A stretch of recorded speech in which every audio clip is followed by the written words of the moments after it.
ਵਾਹਿਗੁਰੂ ਜੀ ਕਾ ਖਾਲਸਾ, ਵਾਹਿਗੁਰੂ ਜੀ ਕੀ ਫਤਿਹ। ਮੈਂ ਹਰਪ੍ਰੀਤ ਸਿੰਘ, ਚੜ੍ਹਦੀ ਕਲਾ ਸੇਵਾ ਟਰਸਟ ਆਪ ਜੀ ਦਾ ਹੋਸਟ। ਸਾਡੇ ਨਾਲ ਜੁੜ ਬੈਠੇ ਨੇ ਵੀਰ ਸੁਖਵਿੰਦਰ ਸਿੰਘ ਜੀ, ਵਾਈਸ ਪ੍ਰਿੰਸੀਪਲ ਦਸ਼ਮੇਸ਼ ਗੁਰਮਤਿ ਵਿਦਿਆਲਾ। ਵੀਰ ਜੀ, ਜੀ ਆਇਆਂ ਨੂੰ। ਆਪ ਜੀ ਨਾਲ ਜੋ ਲੜੀਵਾਰ ਸਾਡੀ ਰਹਿਤ ਮਰਿਆਦਾ ਦੇ ਉੱਤੇ ਜੋ ਸਵਾਲ ਜਵਾਬ ਦੀ ਚਰਚਾ ਚੱਲ ਰਹੀ ਹੈ, ਆਓ ਅਸੀਂ ਇੱਕ ਅੱਜ ਤੁਹਾਡੇ ਨਾਲ ਨਵੇਂ ਸਵਾਲ ਦੇ ਨਾਲ ਚਰਚਾ ਜਾਰੀ ਕਰੀਏ। ਸਾਡਾ ਵੀਰ ਜੀ ਅਗਲਾ ਜਿਹੜਾ ਸਵਾਲ ਹੈਗਾ ਉਹ ਇਹ ਹੈਗਾ ਕਿ ਜੋ ਗੁਰਦੁਆਰਾ ਸਾਹਿਬ ਹੈਗੇ ਨੇ, ਰਹਿਤ ਮਰਿਆਦਾ ਜੋ ਪੰਥਕ ਹੈ, ਰਹਿਤ ਮਰਿਆਦਾ ਉੱਥੇ ਕੀ ਕਹਿੰਦੀ ਹੈ ਕਿ ਗੁਰਦੁਆਰਾ ਸਾਹਿਬ ਵਾਸਤੇ ਕੀ ਰਹਿਤ ਮਰਿਆਦਾ ਹੈਗੀ ਹੈ? ਕੀ ਸਿੰਘ ਸਭਾਵਾਂ ਵਾਸਤੇ ਕੋਈ ਅਲੱਗ ਹੈ ਜਾਂ ਇਤਿਹਾਸਿਕ ਗੁਰਦੁਆਰਿਆਂ ਵਾਸਤੇ ਕੁਝ ਅਲੱਗ ਹੈ? ਇਸ ਤੇ ਥੋੜਾ ਜਿਹਾ ਸਾਨੂੰ ਚਾਨਣਾ ਪਾਓ, ਸਾਨੂੰ ਥੋੜਾ ਜਿਹਾ ਸਮਝਾਓ ਕਿ ਜੋ ਰਹਿਤ ਮਰਿਆਦਾ ਹੈਗੀ ਹੈ ਅਕਾਲ ਤਖਤ ਸਾਹਿਬ ਤੋਂ ਜਾਰੀ ਹੋਈ ਹੈ, ਉਹ ਸਾਨੂੰ ਕੀ ਕਹਿੰਦੀ ਹੈ? ਜੀ ਵੀਰ ਜੀ, ਤੁਹਾਡਾ ਬਹੁਤ ਸੋਹਣਾ ਸਵਾਲ ਹੈ। ਅਸੀਂ ਜੋ ਸਿਲਸਿਲੇਵਾਰ ਰਹਿਤ ਮਰਿਆਦਾ ਦੀ ਵਿਚਾਰ ਕਰ ਰਹੇ ਹਾਂ, ਪੁਆਇੰਟ ਦਰ ਪੁਆਇੰਟ, ਉਹਦੇ ਵਿੱਚ ਸਾਰੀ ਗੱਲ ਕਲੀਅਰ ਹੋ ਜਾਏਗੀ ਕਿ ਅਸੀਂ ਵੇਖਾਂਗੇ ਕਿ ਰਹਿਤ ਮਰਿਆਦਾ ਦੇ ਜਿਹੜੇ ਨਿਯਮ ਨੇ ਉਹ ਭਾਵੇਂ ਸਿੰਘ ਸਭਾ ਗੁਰਦੁਆਰਾ ਹੋਵੇ ਤੇ ਭਾਵੇਂ ਹਿਸਟੋਰੀਕਲ ਗੁਰਦੁਆਰਾ ਸਾਹਿਬ ਨੇ, ਸਭ ਤੇ ਇੱਕੋ ਹੀ ਰਹਿਤ ਮਰਿਆਦਾ ਲਾਗੂ ਹੈ ਜੋ ਅਕਾਲ ਤਖਤ ਸਾਹਿਬ ਤੋਂ ਉਹਦੇ ਹੀ ਨਿਯਮਾਂ ਦੇ ਅਧੀਨ ਸਾਰੇ ਕਾਰਜ ਜਿਹੜੇ ਉਹ ਹੁੰਦੇ ਨੇ। ਗੁਰਦੁਆਰੇ ਦੀ ਜੋ ਰੋਹ ਰੀਤ ਹੈ, ਰੂਟੀਨ ਹੈ, ਉਹ ਰਹਿਤ ਮਰਿਆਦਾ ਦੇ ਅਧੀਨ ਹੁੰਦੀ ਹੈ। ਅਸੀਂ ਵੇਖਦੇ ਹਾਂ ਕਿ ਇੱਕ ਪੁਆਇੰਟ ਲਿਖਿਆ ਹੋਇਆ ਅਰਦਾਸ ਤੋਂ ਬਾਅਦ ਰਹਿਤ ਮਰਿਆਦਾ ਵਿੱਚ, ਸਾਧ ਸੰਗਤ ਵਿੱਚ ਜੁੜ ਕੇ ਬਾਣੀ ਦਾ ਅਭਿਆਸ। ਅਸਲ ਵਿੱਚ ਇਹ ਨਾਮ ਬਾਣੀ ਦਾ ਹੀ ਪੁਆਇੰਟ ਹੈਗਾ ਤੇ ਇਹ ਬਹੁਤ ਜ਼ਰੂਰੀ ਹੈ ਇਸ ਦਾ ਖੁਲਾਸਾ ਕਰਨਾ, ਕਿਉਂਕਿ ਇਹਦਾ ਪੁਆਇੰਟ ਹੈਗਾ ਕਿ ਸਾਧ ਸੰਗਤ ਵਿੱਚ ਜੁੜ ਕੇ ਨਾਮ ਬਾਣੀ ਦਾ ਅਭਿਆਸ। ਦੇਖੋ, ਗੁਰੂ ਨਾਨਕ ਸਾਹਿਬ ਜੀ ਨੇ ਨਾ ਸਾਨੂੰ ਦੋ ਬੜੀਆਂ ਵਡਮੁੱਲੀਆਂ ਦਾਤਾਂ ਦਿੱਤੀਆਂ ਨੇ। ਉਹ ਵਡਮੁੱਲੀਆਂ ਦਾਤਾਂ ਕੀ ਨੇ? ਉਹ ਨੇ ਸੰਗਤ ਤੇ ਪੰਗਤ। ਇਹ ਕਿਸੇ ਹੋਰ ਧਰਮ ਵਿੱਚ ਨਹੀਂ ਹੈ। ਸੰਗਤ ਤੇ ਪੰਗਤ ਕੇਵਲ ਸਿੱਖ ਧਰਮ ਦਾ ਜ਼ਰੂਰੀ ਅੰਗ ਹੈਗਾ, ਬਾਕੀ ਕਿਸੇ ਹੋਰ ਧਰਮ ਦਾ ਜ਼ਰੂਰੀ ਅੰਗ ਨਹੀਂ ਹੈ। ਤੁਸੀਂ ਮੰਦਿਰ ਵਿੱਚ ਜਾਓ, ਪੁਜਾਰੀ ਕੋਲ ਜਾ ਕੇ ਆਪਣਾ ਜੋ ਭੇਟਾ ਕਰਨਾ ਭੇਟਾ ਕੀਤਾ, ਮੱਥੇ ਤਿਲਕ ਲਗਾਇਆ, ਟਲ ਖੜਕਾਇਆ, ਤੁਸੀਂ ਪਿਛਲੇ ਮੰਦਿਰ ਦਰਵਾਜ਼ੇ ਤੋਂ ਬਾਹਰ ਨਿਕਲ ਗਏ। ਇਸੇ ਤਰ੍ਹਾਂ ਮਸਜਿਦ ਵਿੱਚ ਜਾ ਕੇ ਤੁਸੀਂ 2 ਮਿੰਟ ਗਏ, ਨਮਾਜ਼ ਅਦਾ ਕੀਤੀ, ਵਾਪਸ ਆ ਗਏ। ਸੰਗਤ ਨਹੀਂ ਹੈ। ਪਰ ਗੁਰਦੁਆਰੇ ਕੀ ਹੈ? ਗੁਰਦੁਆਰੇ ਪਾਤਸ਼ਾਹ ਜੀ ਨੇ ਸੰਗਤ ਬਖਸ਼ਿਸ਼ ਕੀਤੀ ਹੈ। ਕਿਉਂਕਿ ਸੰਗਤ ਇਸ ਕਰਕੇ ਬਖਸ਼ਿਸ਼ ਕੀਤੀ ਹੈ, ਜੋ ਗੁਰੂ ਨਾਨਕ ਸਾਹਿਬ ਨੇ ਧਰਮਸ਼ਾਲਾ ਬਣਾਈਆਂ, ਜਿਵੇਂ ਕਰਤਾਰਪੁਰ ਦੀ ਧਰਮਸ਼ਾਲਾ ਦਾ ਜ਼ਿਕਰ ਚੱਲਦਾ, ਜਿਹਨੂੰ ਅੱਗੇ ਚੱਲ ਕੇ ਗੁਰਦੁਆਰੇ ਦਾ ਨਾਂ ਦਿੱਤਾ ਗਿਆ। ਅਸਲ ਵਿੱਚ ਪਹਿਲਾਂ ਗੁਰਦੁਆਰਾ ਸਾਹਿਬ ਜੀ ਨੂੰ ਧਰਮਸ਼ਾਲਾ ਦਾ ਨਾਂ ਦਿੱਤਾ ਗਿਆ ਸੀ। ਧਰਮਸ਼ਾਲਾ ਧਰਮ ਕਮਾਉਣ ਦੀ ਥਾਂ। ਜਿਵੇਂ ਭਾਈ ਲਾਲੋ ਜੀ ਦਾ ਘਰ ਧਰਮਸ਼ਾਲਾ ਹੈ। ਪਹਿਲਾਂ ਭਾਈ ਕਾਹਨ ਸਿੰਘ ਨਾਭਾ ਜੀ ਨੇ ਭਾਈ ਲਾਲੋ ਜੀ ਨੂੰ ਪਹਿਲਾਂ ਧਰਮਸ਼ਾਲੀਆ ਲਿਖਿਆ ਹੋਇਆ ਹੈਗਾ। ਸੋ ਇਹਨਾਂ ਧਰਮਸ਼ਾਲਾਂ ਦੇ ਵਿੱਚ ਗੁਰੂ ਪਾਤਸ਼ਾਹ ਜੀ ਨੇ ਸਤ ਸੰਗਤ ਕਾਇਮ ਕੀਤੀ ਹੈ ਤੇ ਇਹ ਇਸ ਕਰਕੇ ਜ਼ਰੂਰੀ ਸੀ ਕਿਉਂਕਿ ਮਨੁੱਖੀ ਜੀਵਨ ਜਿਹੜਾ ਹੈ ਨਾ, ਮਨੁੱਖ ਜਿਹੜਾ ਹੈ ਉਹ ਸਮਾਜਿਕ ਪ੍ਰਾਣੀ ਹੈ ਤੇ ਸਮਾਜ ਕੋਲੋਂ ਬੜਾ ਕੁਝ ਸਿੱਖਦਾ ਹੈ, ਆਪਣੇ ਆਲੇ ਦੁਆਲੇ ਕੋਲੋਂ ਬਹੁਤ ਕੁਝ ਸਿੱਖਦਾ ਹੈਗਾ। ਤੇ ਜੇ ਇਹਨੂੰ ਸਤ ਸੰਗੀਆਂ ਦਾ ਸੰਗ ਮਿਲ ਜਾਏ ਤੇ ਹੋਰ ਵੀ ਸੋਹਣੇ ਤੇ ਸੁਹਾਗਾ ਹੋ ਜਾਂਦਾ, ਕਿਉਂਕਿ ਗੁਰਮੁਖ ਜਨਾਂ ਦਾ ਸੰਗ ਪ੍ਰਾਪਤ ਹੁੰਦਾ ਹੈਗਾ। ਤੇ ਕਬੀਰ ਸਾਹਿਬ ਕਹਿੰਦੇ ਨੇ, ਕਬੀਰ ਚੰਦਨ ਕਾ ਬਰਵਾ ਭਲਾ, ਬੇੜਿਓ ਢਾਕ ਪਲਾਸ, ਹੋਏ ਪੀ ਚੰਦਨ ਹੋਏ ਰਹੇ, ਬਸੇ ਜੋ ਚੰਦਨ ਪਾਸ। ਜੀਵਨ ਬਦਲ ਜਾਂਦਾ, ਜਿਵੇਂ ਢਾਕ ਪਲਾਸ ਦੇ ਬੂਟੇ ਚੰਦਨ ਦੇ ਲਾਗੇ ਉਗ ਜਾਣ ਤੇ ਉਹਨਾਂ ਵਿੱਚੋਂ ਵੀ ਸੁਗੰਧੀ ਆਣੀ ਸੁਭਾਵਿਕ ਜੀ ਗੱਲ ਹੈ, ਉਹਨਾਂ ਦੇ ਜੀਵਨ ਵਿੱਚੋਂ ਵੀ ਸੁਗੰਧੀ ਆ ਜਾਂਦੀ ਹੈਗੀ ਹੈ। ਸੋ ਸਤ ਸੰਗਤ ਵਿੱਚ ਜਦੋਂ ਧਰਮਸ਼ਾਲਾ ਵਿੱਚ ਜਾਂ ਗੁਰਦੁਆਰੇ ਵਿੱਚ ਸਿੱਖ ਜਾਂਦਾ ਹੈ ਨਾ, ਤਾਂ ਜੀਵਨ ਵਿੱਚ ਤਬਦੀਲੀ ਆਉਂਦੀ ਹੈ, ਉਹਨੂੰ ਕੁਝ ਸਿੱਖਣ ਨੂੰ ਮਿਲਦਾ ਹੈਗਾ। ਜਿਵੇਂ ਗੁਰਬਾਣੀ ਕਹਿੰਦੀ, ਗੁਰੂ ਦੁਆਰੇ ਹੋਏ ਸੋਝੀ ਪਾਏ ਸੀ। ਤੇ ਪਾਤਸ਼ਾਹ ਜੀ ਤਾਂ ਇੱਕ ਥਾਂ ਤੇ ਇੱਥੋਂ ਤੱਕ ਕਹਿ ਦਿੰਦੇ ਨੇ ਕਿ ਬਿਨ ਸੰਗਤੀ ਸਭ ਐਸੇ ਰਹਿ ਜੈਸੇ ਪਸ ਢੋਰ। ਪਾਤਸ਼ਾਹ ਕਹਿੰਦੇ ਜੇ ਸੰਗਤ ਨਹੀਂ ਕੀਤੀ ਨਾ ਚੰਗੇ ਪੁਰਸ਼ਾਂ ਦੀ, ਗੁਰੂ ਜਨਾਂ ਦੀ ਜਾਂ ਸਤ ਸੰਗੀਆਂ ਦੀ, ਤਾਂ ਇਉਂ ਆਪਣੇ ਜੀਵਨ ਨੂੰ ਜਾਣੋ ਜਿਵੇਂ ਪਸ਼ੂ ਅਤੇ ਢੋਰ ਵਰਗਾ ਜੀਵਨ ਹੈ, ਕੋਈ ਚੰਗਾ ਜੀਵਨ ਨਹੀਂ ਹੈ।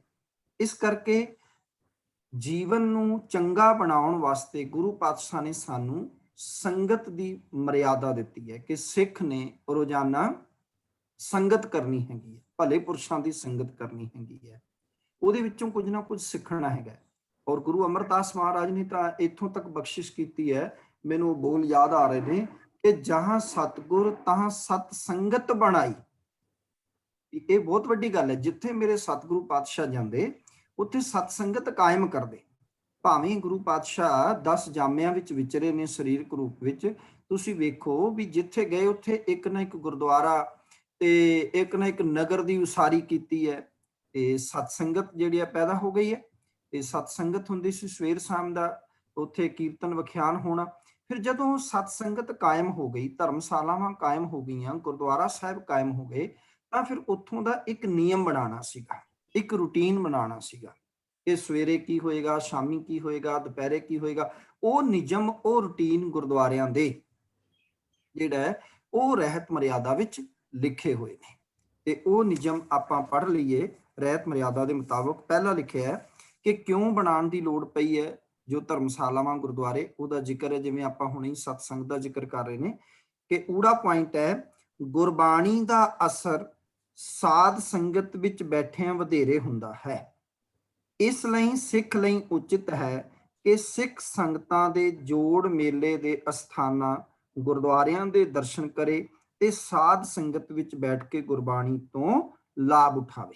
ਠੀਕ ਹੈ, ਇੱਕ ਗੱਲ ਤੇ ਕਲੀਅਰ ਹੋ ਗਈ ਹੈ ਕਿ ਸਤ ਸੰਗਤ ਵਿੱਚ ਬੈਠ ਕੇ ਗੁਰਬਾਣੀ ਦਾ ਅਸਰ ਹੁੰਦਾ। ਇੱਕ ਪੁਆਇੰਟ ਹੋਰ ਹੈ ਜਿਹੜਾ ਮੈਂ ਬੱਚਿਆਂ ਦੇ ਰਾਹੀਂ, ਕਿਉਂਕਿ ਤੁਸੀਂ ਬੱਚਿਆਂ ਦੇ ਕੈਂਪ ਲਾਉਂਦੇ ਰਹਿੰਦੇ ਹੋ, ਇਹਦੇ ਵਿੱਚ ਇੱਕ ਮੈਂ ਇਸ਼ਾਰਾ ਜਿਹੜਾ ਹੋਰ ਦੇਣਾ ਚਾਹੁੰਦਾ ਕਿ ਜੋੜ ਮੇਲੇ ਦੇ ਸਥਾਨਾਂ ਤੇ ਗੁਰਦੁਆਰਿਆਂ ਦੇ ਦਰਸ਼ਨ ਕਰੇ। ਜਦੋਂ ਕੋਈ ਇਤਿਹਾਸਕ ਜੋੜ ਮੇਲਾ ਹੋਵੇ, ਗੁਰਪੁਰਬ ਨੇ, ਸ਼ਹੀਦੀ ਪੁਰਬ ਨੇ, ਉਦੋਂ ਦਰਸ਼ਨ ਕਰੇ। ਇਹ ਹਿਦਾਇਤ ਹੈ ਰਹਿਤ ਮਰਿਆਦਾ ਦੀ। ਠੀਕ ਹੈ, ਸੋ ਸਾਨੂੰ ਚਾਹੀਦਾ ਹੈ ਕਿ ਆਪਣੇ ਬੱਚਿਆਂ ਨੂੰ ਲੈ ਕੇ ਅਸੀਂ ਉਸ ਦਿਨ ਗੁਰਦੁਆਰਾ ਸਾਹਿਬ ਜਾਈਏ ਤੇ ਉਸ ਦਿਨ ਦੇ ਇਤਿਹਾਸ ਬਾਰੇ ਦੱਸੀਏ ਜਿਸ ਦੇ ਸੰਬੰਧ ਵਿੱਚ ਜੋੜ ਮੇਲਾ ਹੋ ਰਿਹਾ ਹੈਗਾ। ਜਿਵੇਂ ਸ਼ਹੀਦੀ ਜੋੜ ਮੇਲਾ ਚਮਕੌਰ ਸਾਹਿਬ ਭਰਦਾ ਹੈਗਾ, ਸ਼ਹੀਦੀ ਜੋੜ ਮੇਲਾ ਸਰਹੰਦ ਹੁੰਦਾ ਹੈਗਾ। ਜੇ ਅਸੀਂ ਆਪਣੇ ਬੱਚਿਆਂ ਨੂੰ ਉਸ ਇਤਿਹਾਸ ਨੂੰ ਦੱਸਾਂਗੇ ਤਾਂ ਬੱਚੇ ਇਤਿਹਾਸ ਤੋਂ ਜਾਣੂ ਹੋਣਗੇ, ਉਹਨਾਂ ਨੂੰ ਮਾਣ ਹੋਏਗਾ ਕਿ ਸਾਡੇ ਸਾਹਿਬਜ਼ਾਦਿਆਂ ਨੇ ਸਾਡੇ ਵਾਸਤੇ ਕਿੰਨੀਆਂ ਵੱਡੀਆਂ ਸ਼ਹੀਦੀਆਂ ਦਿੱਤੀਆਂ, ਕੁਰਬਾਨੀਆਂ ਦਿੱਤੀਆਂ, ਸ਼ਹਾਦਤਾਂ ਦਿੱਤੀਆਂ ਹੈਗੀਆਂ। ਕੋਈ ਵੀ ਜੋੜ ਮੇਲਾ ਹੋਵੇ, ਸਾਨੂੰ ਚਾਹੀਦਾ ਹੈ ਪਰਿਵਾਰਕ ਜੀਆਂ ਨੂੰ ਲੈ ਕੇ ਅਸੀਂ ਗੁਰੂ ਘਰ ਜਾਈਏ, ਸਤਸੰਗ ਕਰੀਏ।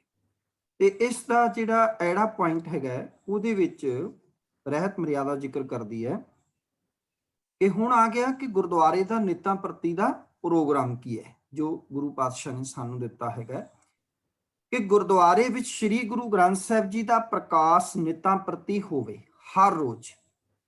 ਠੀਕ ਹੈ, ਬਿਨਾਂ ਖਾਸ ਕਾਰਨ ਦੇ, ਜਦ ਕਿ ਪ੍ਰਕਾਸ਼ ਜਾਰੀ ਰੱਖਣ ਦੀ ਲੋੜ ਹੋਵੇ, ਰਾਤ ਨੂੰ ਪ੍ਰਕਾਸ਼ ਨਾ ਰਹੇ। ਆਮ ਤੌਰ ਤੇ ਰਹਿ ਰਾਸ ਦੇ ਪਾਠ ਮਗਰੋਂ ਸੁਖ ਆਸਨ ਕੀਤਾ ਜਾਵੇ। ਜਦ ਤੱਕ ਗ੍ਰੰਥੀ ਜਾਂ ਸੇਵਾਦਾਰ ਸ੍ਰੀ ਗੁਰੂ ਗ੍ਰੰਥ ਸਾਹਿਬ ਜੀ ਦੀ ਸੇਵਾ ਲਈ ਹਾਜ਼ਰ ਰਹਿ ਸਕੇ ਜਾਂ ਪਾਠੀਆਂ ਦਰਸ਼ਨ ਕਰਨ ਵਾਲਿਆਂ ਦੀ ਆਵਾਜਾਈ ਰਹੇ ਜਾਂ ਬੇਦਬੀ ਦਾ ਖਤਰਾ ਨਾ ਹੋਵੇ, ਤਦ ਤੱਕ ਪ੍ਰਕਾਸ਼ ਰਹੇ। ਉਪਰੰਤ ਸੁਖ ਆਸਨ ਕਰ ਦੇਣਾ ਉਚਿਤ ਹੈ ਤਾਂ ਜੋ ਬੇਦਬੀ ਨਾ ਹੋਵੇ। ਸੋ ਇਹ ਮਰਿਆਦਾ ਪਹਿਲਾਂ ਤੋਂ ਹੀ ਬਣ ਗਈ ਸੀ। ਔਰ ਤੁਸੀਂ ਵੇਖੋ ਕਿ ਪਹਿਲਾਂ ਤੇ ਜੋ ਗੁਰੂ ਘਰ ਦੀਆਂ ਧਰਮਸ਼ਾਲਾਵਾਂ ਦੀ ਮਰਿਆਦਾ ਸੀ, ਉਹਨੂੰ ਭਾਈ ਗੁਰਦਾਸ ਜੀ ਕਹਿੰਦੇ ਨੇ ਵੀ ਸੋਦਰ ਆਰਤੀ ਗਾਵੀਐ ਅੰਮ੍ਰਿਤ ਵੇਲੇ ਜਾਪ ਉਚਾਰਾ।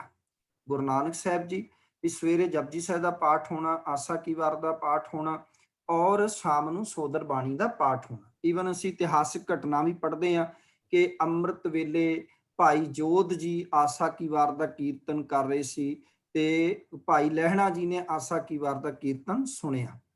ਠੀਕ ਹੈ, ਇੱਕ ਧਰਮਸ਼ਾਲਾ ਵਿੱਚੋਂ ਕੀਰਤਨ ਕਰ ਰਹੇ ਸੀ ਖੰਡੂਰ ਸਾਹਿਬ ਦੀ। ਸੋ ਇੱਥੋਂ ਪ੍ਰਮਾਣਿਕ ਸਾਨੂੰ ਮਿਲ ਜਾਂਦਾ ਹੈਗਾ ਇਹ ਅੰਮ੍ਰਿਤ ਵੇਲੇ ਦੀ ਮਰਿਆਦਾ ਸੀ।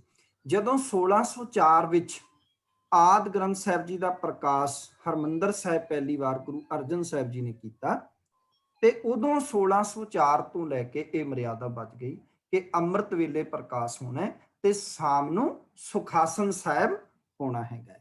ਸੋ ਇਹ ਗੱਲ ਜਿਹੜੀ ਹੈ ਉਦੋਂ ਤੋਂ ਸਿਲਸਿਲੇਵਾਰ ਚੱਲਦੀ ਰਹੀ ਧਰਮਸ਼ਾਲਾ ਵਿੱਚ, ਗੁਰਦੁਆਰਾ ਸਾਹਿਬ ਵਿੱਚ, ਕਿ ਆਦਿ ਬੀੜ ਸਾਹਿਬ ਜੀ ਦਾ ਜਿਹੜਾ ਪ੍ਰਕਾਸ਼ ਹੈ ਉਹ ਅੰਮ੍ਰਿਤ ਵੇਲੇ ਹੋਣਾ ਹੈਗਾ।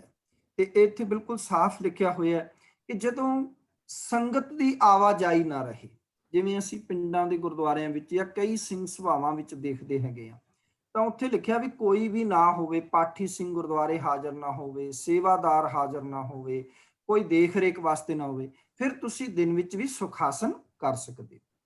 ਤੇ ਅੱਗੇ ਆਏਗਾ ਵੀ ਜੇ ਲੋੜ ਪਵੇ ਤਾਂ ਦੁਬਾਰਾ ਵੀ ਪ੍ਰਕਾਸ਼ ਕਰ ਸਕਦੇ ਹੈਗੇ, ਕੋਈ ਢਿੱਲ ਮੱਠ ਵਾਲੀ ਗੱਲ ਨਹੀਂ ਹੈ। ਇਹ ਨਹੀਂ ਹੈ ਕਿ ਅੰਮ੍ਰਿਤ ਵੇਲੇ ਪ੍ਰਕਾਸ਼ ਕਰ ਦਿੱਤਾ, ਮੁੜ ਕੇ ਕੋਈ ਗੁਰਦੁਆਰਾ ਸਾਹਿਬ ਜਾ ਕੇ ਵੜਿਆ ਹੀ ਨਹੀਂ, ਪਹੁੰਚਿਆ ਹੀ ਨਹੀਂ, ਤੇ ਉੱਥੇ ਕਈ ਵਾਰ ਬੇਦਬੀ ਹੋਣ ਦਾ ਵੀ ਡਰ ਲੱਗਦਾ ਹੈਗਾ। ਤੁਸੀਂ ਵੇਖੋ ਵੀ ਆਪਣੇ ਪਿਛਲੇ 2-4 ਸਾਲਾਂ ਤੋਂ ਕਿੰਨੀਆਂ ਗੁਰੂ ਗ੍ਰੰਥ ਸਾਹਿਬ ਜੀ ਦੀਆਂ ਬੇਦਬੀਆਂ ਹੋਈਆਂ। ਸੋ ਕਿਤੇ ਨਾ ਕਿਤੇ ਉਹ ਤੇ ਮੂਰਖ ਲੋਕ ਹੈ ਹੀ ਨੇ, ਉਹ ਤੇ ਨਿੰਦਣ ਲੋਕ ਨੇ ਜਿਹੜੇ ਲੋਕ ਬੇਦਬੀਆਂ ਕਰ ਰਹੇ ਨੇ। ਪਰ ਸਾਡੀ ਵੀ ਅਣਗਹਿਲੀ ਹੈ, ਸਾਡੇ ਲੋਕਾਂ ਦੀ ਵੀ ਅਣਗਹਿਲੀ ਹੈ ਕਿ ਪਾਤਸ਼ਾਹ ਦਾ ਪ੍ਰਕਾਸ਼ ਹੈ, ਸ਼ਹਿਨशाह ਦਾ ਪ੍ਰਕਾਸ਼ ਹੈਗਾ, ਉੱਥੇ ਕੋਈ ਸੇਵਾਦਾਰ ਹੀ ਨਾ ਹੋਵੇ ਹਾਜ਼ਰ। ਅੱਜ ਅਸੀਂ ਸੀਸੀਟੀਵੀ ਕੈਮਰਿਆਂ ਦੇ ਭਰੋਸੇ ਬੈਠੇ ਹਾਂ। ਇਹ ਸਾਡਾ ਗੁਰੂ ਹੈਗਾ, ਕੁੱਲ ਜਹਾਨ ਦਾ ਗੁਰੂ ਹੈ, ਜੁਗੋ ਜੁਗ ਅਟਲ ਗੁਰੂ ਹੈਗਾ, ਉਹਦੀ ਸੇਵਾ ਵਿੱਚ ਹਰ ਵੇਲੇ ਇੱਕ ਵਿਅਕਤੀ ਤਤਪਰ ਰਹਿਣਾ ਚਾਹੀਦਾ ਹੈਗਾ। ਤੇ ਰਹਿਤ ਮਰਿਆਦਾ ਨੇ ਇਹ ਵੀ ਛੂਟ ਦਿੱਤੀ ਹੈ, ਜੇ ਤੁਸੀਂ ਨਹੀਂ ਵੀ ਰਹਿ ਸਕਦੇ ਤਾਂ ਫਿਰ ਤੁਸੀਂ ਦਿਨ ਵਿੱਚ ਸੁਖਾਸਨ ਵੀ ਕਰ ਸਕਦੇ ਹੈਗੇ। ਸੋ ਜਦੋਂ ਸ਼ਾਮ ਨੂੰ ਸਤਸੰਗ ਦਾ ਵੇਲਾ ਹੋਵੇ ਫਿਰ ਤੁਸੀਂ ਪ੍ਰਕਾਸ਼ ਕਰ ਸਕਦੇ ਹੋ, ਕੋਈ ਵਹਿਮ ਭਰਮ ਵਾਲੀ ਗੱਲ ਨਹੀਂ ਹੈਗੀ ਹੈ। ਸੋ ਈੜੀ ਭਾਗ ਹੈ, ਈੜੀ ਭਾਗ ਵਿੱਚ ਸ੍ਰੀ ਗੁਰੂ ਗ੍ਰੰਥ ਸਾਹਿਬ ਜੀ ਨੂੰ ਸਨਮਾਨ ਨਾਲ ਪ੍ਰਕਾਸ਼ਿਆ, ਪੜਿਆ ਤੇ ਸੰਤੋਖਿਆ ਜਾਵੇ। ਹੁਣ ਲਫ਼ਜ਼ ਦੇਖੋ ਬੜੇ ਪਿਆਰੇ ਹਨ, ਸਨਮਾਨ ਨਾਲ ਪ੍ਰਕਾਸ਼ਿਆ ਜਾਵੇ। ਇਹਨੂੰ ਕਿਉਂਕਿ ਸਾਡਾ ਰੂਹਾਨੀਅਤ ਦਾ ਕੇਂਦਰ ਹੈ, ਸਾਡਾ ਗੁਰੂ ਹੈ, 10 ਗੁਰੂਆਂ ਦੀ ਜੋਤ ਹੈ। ਤੇ ਕੋਈ ਆਮ ਜਿਵੇਂ ਅਸੀਂ ਧਾਰਮਿਕ ਗ੍ਰੰਥ ਨੇ ਉਹ ਨਹੀਂ ਹੈ।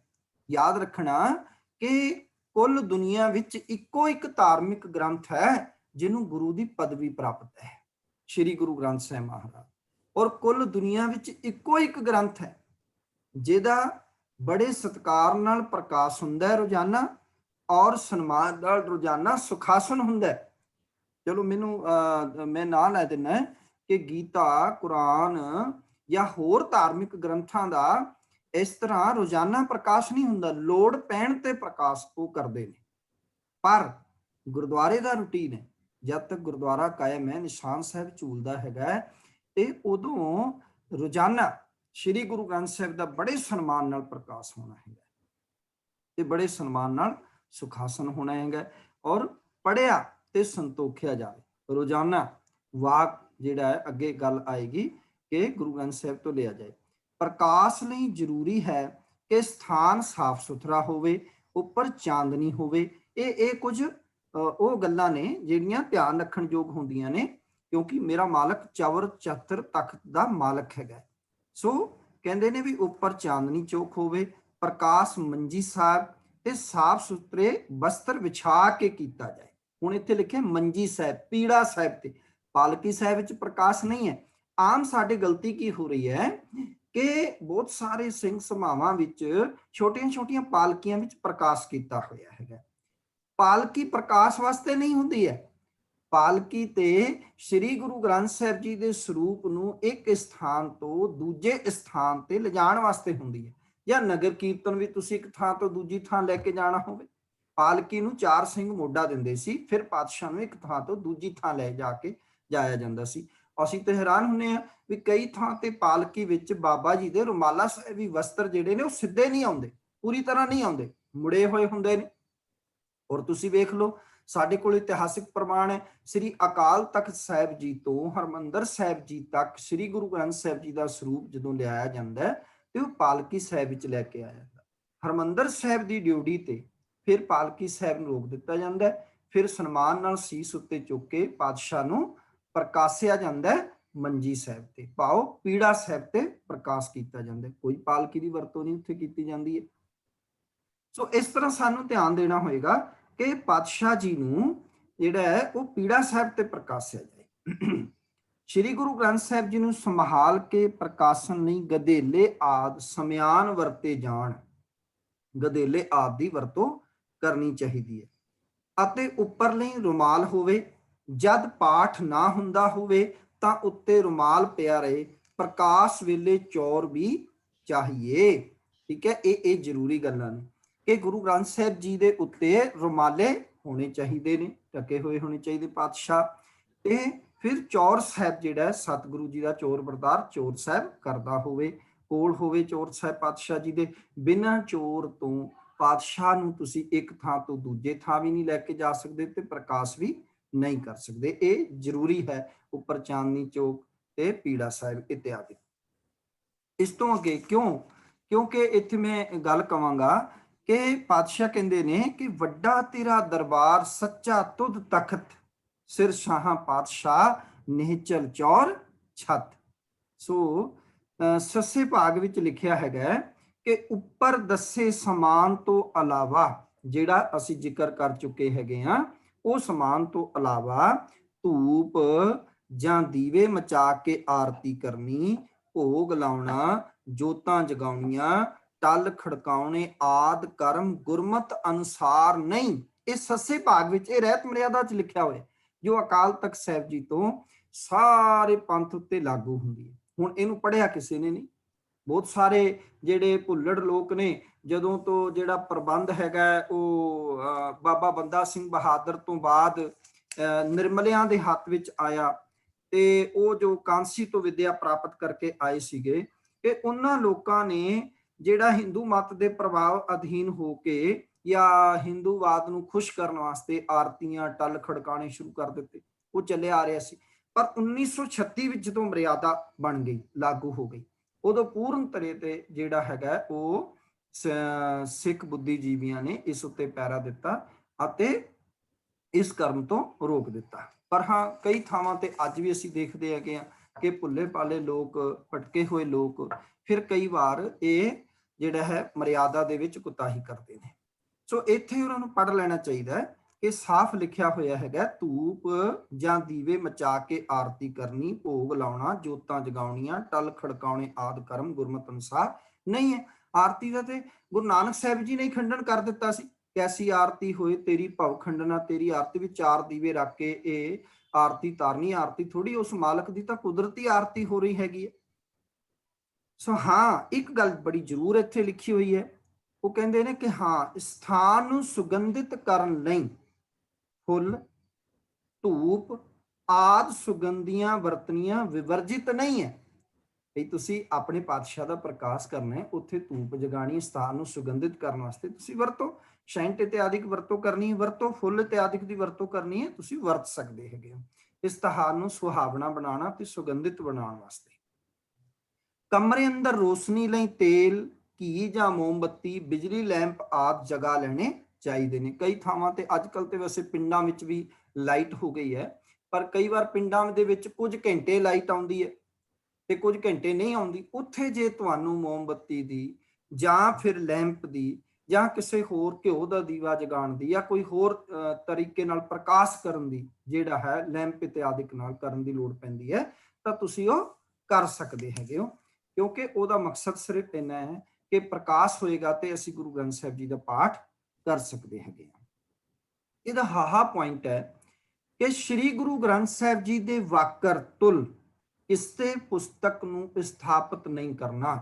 ਗੁਰੂ ਗ੍ਰੰਥ ਸਾਹਿਬ ਜੀ ਦੇ ਬਰਾਬਰ ਕਿਸੇ ਹੋਰ ਧਾਰਮਿਕ ਗ੍ਰੰਥ ਦਾ ਪ੍ਰਕਾਸ਼ ਨਹੀਂ ਹੋ ਸਕਦਾ ਹੈਗਾ, ਕਿਉਂਕਿ ਗੁਰਤਾ ਗੱਦੀ ਕੇਵਲ ਗੁਰੂ ਗ੍ਰੰਥ ਸਾਹਿਬ ਜੀ ਨੂੰ ਪ੍ਰਾਪਤ ਹੋਈ ਹੈਗੀ। ਕਿਸੇ ਵੀ ਧਾਰਮਿਕ ਗ੍ਰੰਥ, ਭਾਵੇਂ ਕੋਈ ਵੀ ਧਾਰਮਿਕ ਗ੍ਰੰਥ, ਬਰਾਬਰ ਕਿਸੇ ਦਾ ਪ੍ਰਕਾਸ਼ ਨਹੀਂ ਹੋ ਸਕਦਾ ਹੈਗਾ। ਈਵਨ ਵਿਦਵਾਨਾਂ ਨੇ ਤਾਂ ਇੱਥੋਂ ਤੱਕ ਲਿਖਿਆ ਹੈਗਾ, ਉਹ ਕਹਿੰਦੇ ਨੇ ਭਈ ਦੂਜੇ ਗੁਰੂ ਗ੍ਰੰਥ ਸਾਹਿਬ ਜੀ ਦਾ ਪ੍ਰਕਾਸ਼ ਵੀ ਨਹੀਂ ਕਰਨਾ, ਕਿਉਂਕਿ ਇੱਕ ਵਕਤ ਇੱਕੋ ਜੋਤ। ਇਹ ਤੁਸੀਂ ਦੇਖੋਗੇ ਕਿ 2 ਗੁਰੂ ਸਾਹਿਬਾਨ ਮੌਜੂਦ ਰਹੇ, ਪਰ ਤਖਤ ਤੇ ਇੱਕ ਗੁਰੂ ਸਾਹਿਬਾਨ ਬੈਠਦੇ ਰਹੇ ਨੇ, ਕਿਉਂਕਿ ਜੋਤ ਉਹਨਾਂ ਵਿੱਚ ਵਰਤ ਰਹੀ ਹੈਗੀ ਹੈ। ਜਦੋਂ ਇੱਕ ਜੋਤ ਦੇ ਮਾਲਕ ਹੁੰਦਿਆਂ ਵੀ ਆਪਣੇ ਜੀਵਨ ਕਾਲ ਵਿੱਚ 2 ਗੁਰੂ ਸਾਹਿਬਾਨ ਨੇ ਕਦੀ ਸੰਗਤ ਦੇ ਸਨਮੁਖ ਇਕੱਠਿਆਂ ਬੈਠ ਕੇ ਸਤਕਾਰ ਲਿਆ ਹੋ, ਕਦੇ ਉਹ ਬਰਾਬਰ ਨਹੀਂ ਬੈਠੇ ਦੋਨੋਂ ਪਾਤਸ਼ਾਹ, ਇੱਕ ਪਾਤਸ਼ਾਹ ਤਖਤ ਤੇ ਬੈਠੇ। ਇਸੇ ਲਈ ਸਿੱਖ ਚੇਤਨਾ ਮੰਗ ਕਰਦੀ ਹੈ ਕਿ ਇੱਕ ਸਥਾਨ ਤੇ ਸ੍ਰੀ ਗੁਰੂ ਗ੍ਰੰਥ ਸਾਹਿਬ ਜੀ ਦੀ ਇੱਕੋ ਬੀੜ ਦਾ ਪ੍ਰਕਾਸ਼ ਕੀਤਾ ਜਾਵੇ, ਤਾਂ ਕਿ ਸੰਗਤ ਭੰਬਲ ਭੂਸੇ ਦਾ ਸ਼ਿਕਾਰ ਨਾ ਹੋਵੇ। ਗੁਰਦੁਆਰੇ ਵਿੱਚ ਕੋਈ ਮੂਰਤੀ ਪੂਜਾ ਜਾਂ ਹੋਰ ਗੁਰਮਤਿ ਦੇ ਵਿਰੁੱਧ ਕੋਈ ਰੀਤੀ ਜਾਂ ਸੰਸਕਾਰ ਨਾ ਹੋਵੇ। ਗੁਰਦੁਆਰੇ ਵਿੱਚ ਅਸੀਂ ਕੋਈ ਮੂਰਤੀ ਪੂਜਾ ਜਾਂ ਗੁਰਮਤਿ ਦੇ ਵਿਰੁੱਧ ਕੋਈ ਕਰਮ ਨਹੀਂ ਕਰ ਸਕਦੇ ਹੈਗੇ। ਨਾ ਹੀ ਕੋਈ ਮਨਮਤ ਦਾ ਤਿਉਹਾਰ ਮਨਾਇਆ ਜਾਏ। ਮਨਮਤੀ ਤਿਉਹਾਰ ਜਿਹੜਾ ਉਹ ਵੀ ਗੁਰਦੁਆਰੇ ਵਿੱਚ ਮਨਾਉਣ ਦੀ ਮਨਾਹੀ ਹੈਗੀ ਹੈ। ਹਾਂ, ਕਿਸੇ ਮੌਕੇ ਜਾਂ ਇਕੱਤਰਤਾ ਨੂੰ ਗੁਰਮਤਿ ਦੇ ਪ੍ਰਚਾਰ ਲਈ ਵਰਤਣਾ ਅਯੋਗ ਨਹੀਂ ਹੈ। ਜਦੋਂ ਅਸੀਂ ਕੋਈ ਗੁਰਮਤਿ ਦੇ ਪ੍ਰਚਾਰ ਦੀ ਗੱਲ ਕਰਨੀ ਹੈ ਤਾਂ ਫਿਰ ਤੁਸੀਂ ਕਰ ਸਕਦੇ ਹੈਗੇ ਹੋ। ਇਹਦਾ ਕੱਕਾ ਪੁਆਇੰਟ ਹੈ ਕਿ ਸ਼੍ਰੀ ਗੁਰੂ ਗ੍ਰੰਥ ਸਾਹਿਬ ਜੀ ਦੇ ਪੰਘੂੜੇ ਤੇ ਪਾਵਿਆਂ ਨੂੰ ਮੁੱਠੀਆਂ ਭਰਨੀਆਂ, ਕੰਧਾਂ ਜਾਂ ਥੜਿਆਂ ਤੇ ਨੱਕ ਰਗੜਨਾ ਜਾਂ ਮੁੱਠੀਆਂ ਭਰਨੀਆਂ, ਮੰਜੀ ਸਾਹਿਬ ਹੇਠਾਂ ਪਾਣੀ ਰੱਖਣਾ, ਗੁਰਦੁਆਰਿਆਂ ਵਿੱਚ ਮੂਰਤੀਆਂ ਬੁੱਤ ਬਣਾਉਣੀਆਂ ਜਾਂ ਰੱਖਣੀਆਂ, ਗੁਰੂ ਸਾਹਿਬਾਨ ਜਾਂ ਸਿੱਖ ਬਜ਼ੁਰਗਾਂ ਦੀਆਂ ਤਸਵੀਰਾਂ ਅੱਗੇ ਮੱਥੇ ਟੇਕਣੇ, ਇਹੋ ਜਿਹੇ ਕਰਮ ਮਨਮਤ ਹਨ। ਦੇਖੋ, ਅਸੀਂ ਬਹੁਤ ਸਾਰੀਆਂ ਥਾਵਾਂ ਤੇ ਅਸੀਂ ਦੇਖਦੇ ਹਾਂ ਕਿ ਬਹੁਤ ਸਾਰੀਆਂ ਬੀਬੀਆਂ ਭੈਣਾਂ ਆਉਂਦੀਆਂ ਨੇ, ਬੰਦੇ ਵੀ ਆਉਂਦੇ ਨੇ, ਉਹ ਮੱਥਾ ਟੇਕਣਗੇ, ਪਰਿਕਰਮਾ ਕਰਨਗੇ ਤੇ ਬਾਬਾ ਜੀ ਦੇ ਪੀੜੇ ਨੂੰ 2 ਮਿੰਟ ਪਾਵਿਆਂ ਨੂੰ ਦਬਾਣਗੇ। ਭਈ ਉਹ ਤਾਂ ਲੱਕੜ ਦੇ ਪਾਵੇ ਨੇ, ਉਹ ਕਿਹੜਾ ਥੱਕ ਗਏ ਨੇ ਹੈ। ਇਹ ਗੁਰੂ ਸਾਹਿਬ ਸਰੀਰ ਗੁਰੂ ਨਹੀਂ ਹੈ, ਸ਼ਬਦ ਗੁਰੂ ਹੈ, ਸਾਨੂੰ ਇਹ ਸਮਝਣਾ ਚਾਹੀਦਾ। ਸੋ ਇੱਥੇ ਸਾਫ਼ ਲਿਖਿਆ, ਪੰਗੂੜੇ ਦੇ ਪਾਵਿਆਂ ਨੂੰ ਮੁੱਠੀਆਂ ਭਰਨੀਆਂ, ਪੀੜਿਆਂ ਦੇ ਪਾਵਿਆਂ ਨੂੰ ਦਬਾਣਾ, ਇਹ ਮਨਮਤ ਕੰਮ ਹੈਗਾ। ਸੋ ਗੁਰੂ ਸਾਹਿਬ ਦੀ ਸੇਵਾ ਇਹ ਨਹੀਂ ਹੈ। ਗੁਰੂ ਸਾਹਿਬ ਦੀ ਸੇਵਾ ਕੀ ਹੈ? ਸ਼ਬਦ ਗੁਰੂ ਦੀ, ਸ਼ਬਦ ਗੁਰੂ ਦੀ ਸੇਵਾ ਹੈਗੀ ਹੈ ਕਿ ਗੁਰੂ ਦੇ ਸ਼ਬਦ ਦੀ ਸਿੱਖਿਆ ਨੂੰ ਆਪਣੇ ਜੀਵਨ ਵਿੱਚ ਵਸਾ ਕੇ ਮਨੁੱਖਤਾ ਦੀ ਸੇਵਾ ਕਰਨੀ ਹੈ, ਲੋੜਵੰਦਾਂ ਦੀ ਸੇਵਾ ਕਰਨੀ ਹੈ। ਵਿੱਚ ਦੁਨੀਆ ਸੇਵ ਕਮਾਈਏ ਤਾਂ ਦਰਗਾਹ ਬੈਸਣ ਪਾਈਏ। ਸੋ ਸਭ ਤੋਂ ਵੱਡੀ ਗੱਲ ਕੀ ਹੈ ਕਿ ਮੰਜੀ ਸਾਹਿਬ ਜਾਂ ਪਾਲਕੀ ਸਾਹਿਬ ਦੇ ਪਾਵਿਆਂ ਨੂੰ ਸਤਿਗੁਰਾਂ ਦੇ ਚਰਨ ਜਾਣ ਕੇ ਮੁੱਠੀਆਂ ਭਰਨੀਆਂ, ਇਹ ਭੁੱਲ ਹੈਗੀ ਹੈ। ਸਤਿਗੁਰੂ ਦੇ ਚਰਨਾਂ ਦਾ ਨਿਵਾਸ ਗੁਰਸਿੱਖਾਂ ਦੇ ਹਿਰਦੇ ਵਿੱਚ ਹੈ, ਤਾਂ ਤੇ ਗੁਰਸਿੱਖਾਂ ਦੀ ਹਰ ਪ੍ਰਕਾਰ ਦੀ ਸੇਵਾ ਕਰਨ ਦਾ ਹੁਕਮ ਹੈਗਾ। ਪ੍ਰਾਤਨ ਕਾਲ ਤੋਂ ਹੀ ਸਿੱਖ ਜਿਹੜੇ ਨੇ ਉਹ ਗੁਰਸਿੱਖਾਂ ਦੀ ਸੇਵਾ ਕਰਦੇ ਸਨ। ਕਹਿੰਦੇ ਨੇ, ਪ੍ਰਾਤਹਿ ਕਾਲ ਲਾਗੂ ਜਨ ਚਰਨੀ, ਨਿਸਬਾਸੁਰ ਦਰਸ ਪਾਵੋਂ, ਤਨ ਮਨ ਅਰਪ ਕਰੂੰ ਜਨ ਸੇਵਾ, ਰਸਨਾ ਹਰ ਗੁਣ ਗਾਵ। ਕਮਾਵਾਂ ਤਿਨ ਕੀ ਕਾਰ, ਸਰੀਰ ਪਵਿੱਤ ਹੋਏ, ਪੱਖਾਂ ਪਾਣੀ ਪੀਸ ਬਿਗਸਾਂ ਪੈਰ ਧੋਏ। ਜਿਹੜੀ ਸਤ ਸੰਗਤ ਗੁਰਦੁਆਰੇ ਆਈ ਹੈ, ਉਸ ਸਤ ਸੰਗਤ ਦੀ ਤੁਸੀਂ ਸੇਵਾ ਕਰ ਸਕਦੇ ਹੋ, ਲੋੜਵੰਦਾਂ ਦੀ ਸੇਵਾ ਕਰ ਸਕਦੇ ਹੈਗੇ। ਸੋ ਮੂਰਤੀ ਪੂਜਕ ਨੂੰ, ਇਤਿਆਦਿਕ ਨੂੰ ਕੋਈ ਗੁਰਦੁਆਰੇ ਵਿੱਚ ਥਾਂ ਨਹੀਂ ਹੈ। ਅਸੀਂ ਦਸਮ ਪਾਤਸ਼ਾਹ ਜੀ ਦੇ ਬੋਲ ਪੜ੍ਹਦੇ ਹਾਂ, ਕਉ ਬੁਤਾਨ ਕੋ ਪੂਜਤ ਹੈ, ਪਸ਼ ਕਉ ਮਰਤਾਨ ਕੋ ਪੂਜਨ ਧਾਇਓ, ਪੂਰ ਕਿਰਿਆ ਉਰਜਿਓ ਸਭ ਹੀ ਜਗ, ਸ੍ਰੀ ਭਗਵਾਨ ਕੋ ਭੇਦ ਨਾ ਪਾਇਓ। ਬਿਲਕੁਲ ਸਾਫ਼ ਸੰਦੇਸ਼ ਹੈਗਾ ਕਿ ਉਹਨਾਂ ਨੇ ਕਾਹਦਾ ਭੇਦ ਪਾਇਆ ਜੇ ਮੂਰਤੀਆਂ ਹੀ ਪੂਜਦੇ ਰਹੇ। ਸੋ ਸਾਨੂੰ ਗੁਰਮੂਰਤ ਗੁਰ ਸ਼ਬਦ ਹੈ, ਸਾਨੂੰ ਤਾਂ ਸ਼ਬਦ ਨੂੰ ਵਿਚਾਰਨਾ ਹੈਗਾ।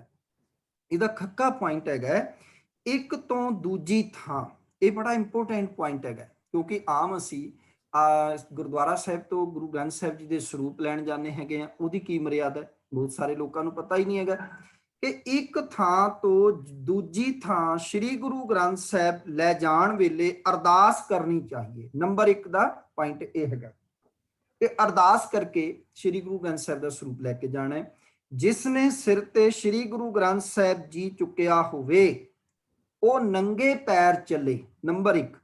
ਪਰ ਇੱਥੇ ਲਿਖਿਆ ਪਰ ਜੇਕਰ ਕਿਸੇ ਮੌਕੇ ਜੋੜੇ ਪਾਉਣ ਦੀ ਅਤ ਲੋੜ ਪੈ ਜਾਏ, ਸ਼ਬਦ ਵਰਤਿਆ ਅਤ, ਬਹੁਤ ਜ਼ਰੂਰੀ, ਅਤੀ ਲੋੜ ਪੈ ਜਾਏ, ਤਾਂ ਭਰਮ ਵੀ ਨਹੀਂ ਕਰਨਾ। ਜਿਵੇਂ ਕਿਸੇ ਥਾਂ ਤੇ ਚਿੱਕੜ ਆ ਗਿਆ, ਹੁਣ ਦੇਖੋ ਨਾ, ਚਿੱਕੜ ਦੇ ਵਿੱਚ ਇੱਕ ਤੇ ਪਾਤਸ਼ਾਹ ਜੀ ਨੂੰ ਸਿਰ ਤੇ ਸੁਭਾਏਮਾਨ ਨੇ, ਤੇ ਉਸ ਤੋਂ ਬਾਅਦ ਉਹ ਚਿੱਕੜ ਵਿੱਚੋਂ ਨਿਕਲ ਰਿਹਾ, ਫਿਰ ਜੋੜੇ ਪਾ ਲੈਣੇ ਚਾਹੀਦੇ। ਜਾਂ ਕਿਤੇ ਬਹੁਤ ਜ਼ਿਆਦਾ ਘਾਮ ਪੈ ਰਹੀ ਹੈ, ਰਾਜਸਥਾਨ ਇਤਿਆਦਿਕ ਦੇ ਗਰਮੀ ਪੈਂਦੀ ਹੈ ਜੇਠ ਹਾੜ ਦੀ, ਹੁਣ ਪੈਰ ਛਾਲੋ ਛਾਲੀ ਹੋ ਜਾਣ, ਪਾਤਸ਼ਾਹ ਇਹ ਥੋੜੀ ਕਹਿੰਦੇ ਮੇਰੇ ਸਿੱਖ ਤੇ ਪੈਰਾਂ ਛਾਲੇ ਬਣ ਜਾਣ। ਸੋ ਉੱਥੇ ਜੋੜੇ ਪਾ ਲੈਣੇ ਚਾਹੀਦੇ, ਕੋਈ ਭਰਮ ਇਤਿਆਦਿਕ ਨਹੀਂ ਕਰਨਾ। ਪਰ ਬਹੁਤ ਜ਼ਿਆਦਾ ਜ਼ਰੂਰੀ ਹੋਵੇ, ਆਮ ਸਾਨੂੰ ਕੋਸ਼ਿਸ਼ ਕਰਨੀ ਚਾਹੀਦੀ ਹੈ ਕਿ ਜੋੜੇ ਨਹੀਂ ਪਾਣੇ ਚਾਹੀਦੇ।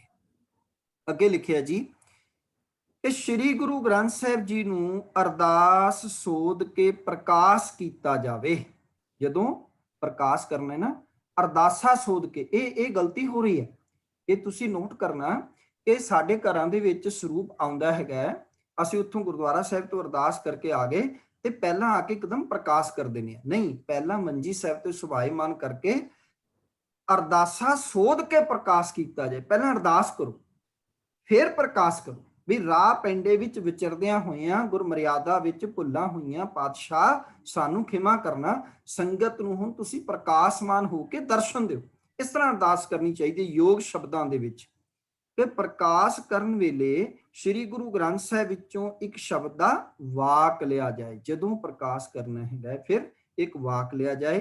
ਤੇ ਘੱਗਾ ਪੁਆਇੰਟ ਹੈਗਾ, ਜਦੋਂ ਸ੍ਰੀ ਗੁਰੂ ਗ੍ਰੰਥ ਸਾਹਿਬ ਜੀ ਦੀ ਸਵਾਰੀ ਆਵੇ ਤਾਂ ਭਾਵੇਂ ਅੱਗੇ ਪ੍ਰਕਾਸ਼ ਹੋਇਆ ਹੋਵੇ ਜਾਂ ਨਾ, ਹਰ ਇੱਕ ਸਿੱਖ ਨੂੰ ਸਨਮਾਨ ਨਹੀਂ ਉੱਠ ਖਲੋਣਾ ਚਾਹੀਦਾ।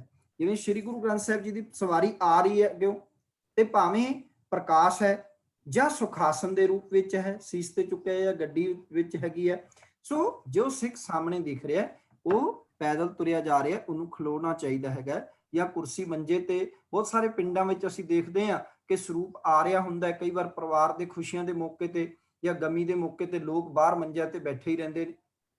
ਸੋ ਖੜੇ ਹੋਣਾ ਚਾਹੀਦਾ, ਕਿਉਂਕਿ ਸ਼ਹਿਨਸ਼ਾਹਾਂ ਦਾ ਸ਼ਹਿਨਸ਼ਾਹ ਪਾਤਸ਼ਾਹ ਆ ਰਿਹਾ ਹੈਗਾ, ਉਸ ਵੇਲੇ ਬੜੇ ਸਨਮਾਨ ਨਾਲ ਖਲੋਣਾ ਚਾਹੀਦਾ। ਕਈ ਵਾਰ ਇੱਕ ਗੱਲ ਹੋਰ ਦੇਖਣ ਨੂੰ ਆਉਂਦੀ ਹੈ ਕਿ ਅਸੀਂ ਜਦੋਂ ਗੁਰੂ ਗ੍ਰੰਥ ਸਾਹਿਬ ਦਾ ਸਰੂਪ ਲੈ ਕੇ ਆ ਰਹੇ ਹੁੰਦੇ ਆ ਤੇ ਗਲਾਸ ਦੇ ਵਿੱਚ ਅਸੀਂ ਪਾਣੀ ਤਰੋਕ ਰਹੇ ਹੁੰਦੇ ਆ, ਵੀ ਇਹ ਤਾਂ ਬ੍ਰਾਹਮਣੀ ਮਰਿਆਦਾ। ਗਲਾਸ ਦੇ ਵਿੱਚ ਅਸਲ ਵਿੱਚ ਕੀ ਸੀ, ਪੁਰਾਤਨ ਗੁਰਸਿੱਖ ਕੀ ਕਰਦੇ ਸੀ, ਪਹਿਲਾਂ ਕੱਚੇ ਰਾਹ ਹੁੰਦੇ ਸੀ ਤੇ ਉਹ ਚੰਗੀ ਤਰ੍ਹਾਂ ਪਾਣੀ ਤਰੋਕਦੇ ਸਨ ਤਾਂ ਕਿ ਧੂੜ ਇਤਿਆਦਿਕ ਨਾ ਉੱਡੇ। ਜੇ ਪਾਣੀ ਤਰੋਕਣਾ ਹੀ ਹੈ ਨਾ ਤਾਂ ਭਾਈ ਚੰਗੀ ਤਰ੍ਹਾਂ ਪਾਣੀ ਤਰੋਕੋ, ਐਨ ਰਸਤਾ ਬਿਲਕੁਲ ਸਾਫ਼ ਸੁਥਰਾ ਕਰਕੇ, ਝਾੜੂ ਲਾ ਕੇ, ਜਿਵੇਂ ਆਪਾਂ ਨਗਰ ਕੀਰਤਨਾਂ 'ਚ ਦੇਖਦੇ ਹੈਗੇ ਆ, ਟੈਂਕਰ ਦੇ ਰਾਹੀਂ ਪਾਣੀ ਆਉਂਦਾ ਹੈ, ਫਿਰ ਸਾਫ਼ ਸੁਥਰਾ ਕਰਕੇ ਫਿਰ ਪਾਤਸ਼ਾਹ ਨੂੰ ਲੈ ਕੇ ਜਾਇਆ ਜਾਂਦਾ।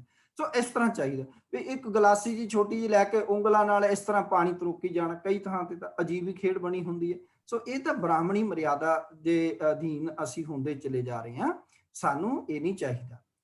ਪਹਿਲਾਂ ਲਿਖਿਆ ਵੀ ਜਿੱਥੇ ਪ੍ਰਕਾਸ਼ ਕਰਨਾ ਹੈ ਝਾੜੂ ਪੋਚਾ ਐਨ ਵਧੀਆ ਕਰਕੇ ਸਾਫ਼ ਸੁਥਰਾ ਕਰਕੇ ਲਾਓ, ਉਸ ਮਰਿਆਦਾ ਵਿੱਚ ਕੋਈ ਘਾਟ ਨਹੀਂ ਹੋਣੀ ਚਾਹੀਦੀ ਹੈਗੀ ਹੈ।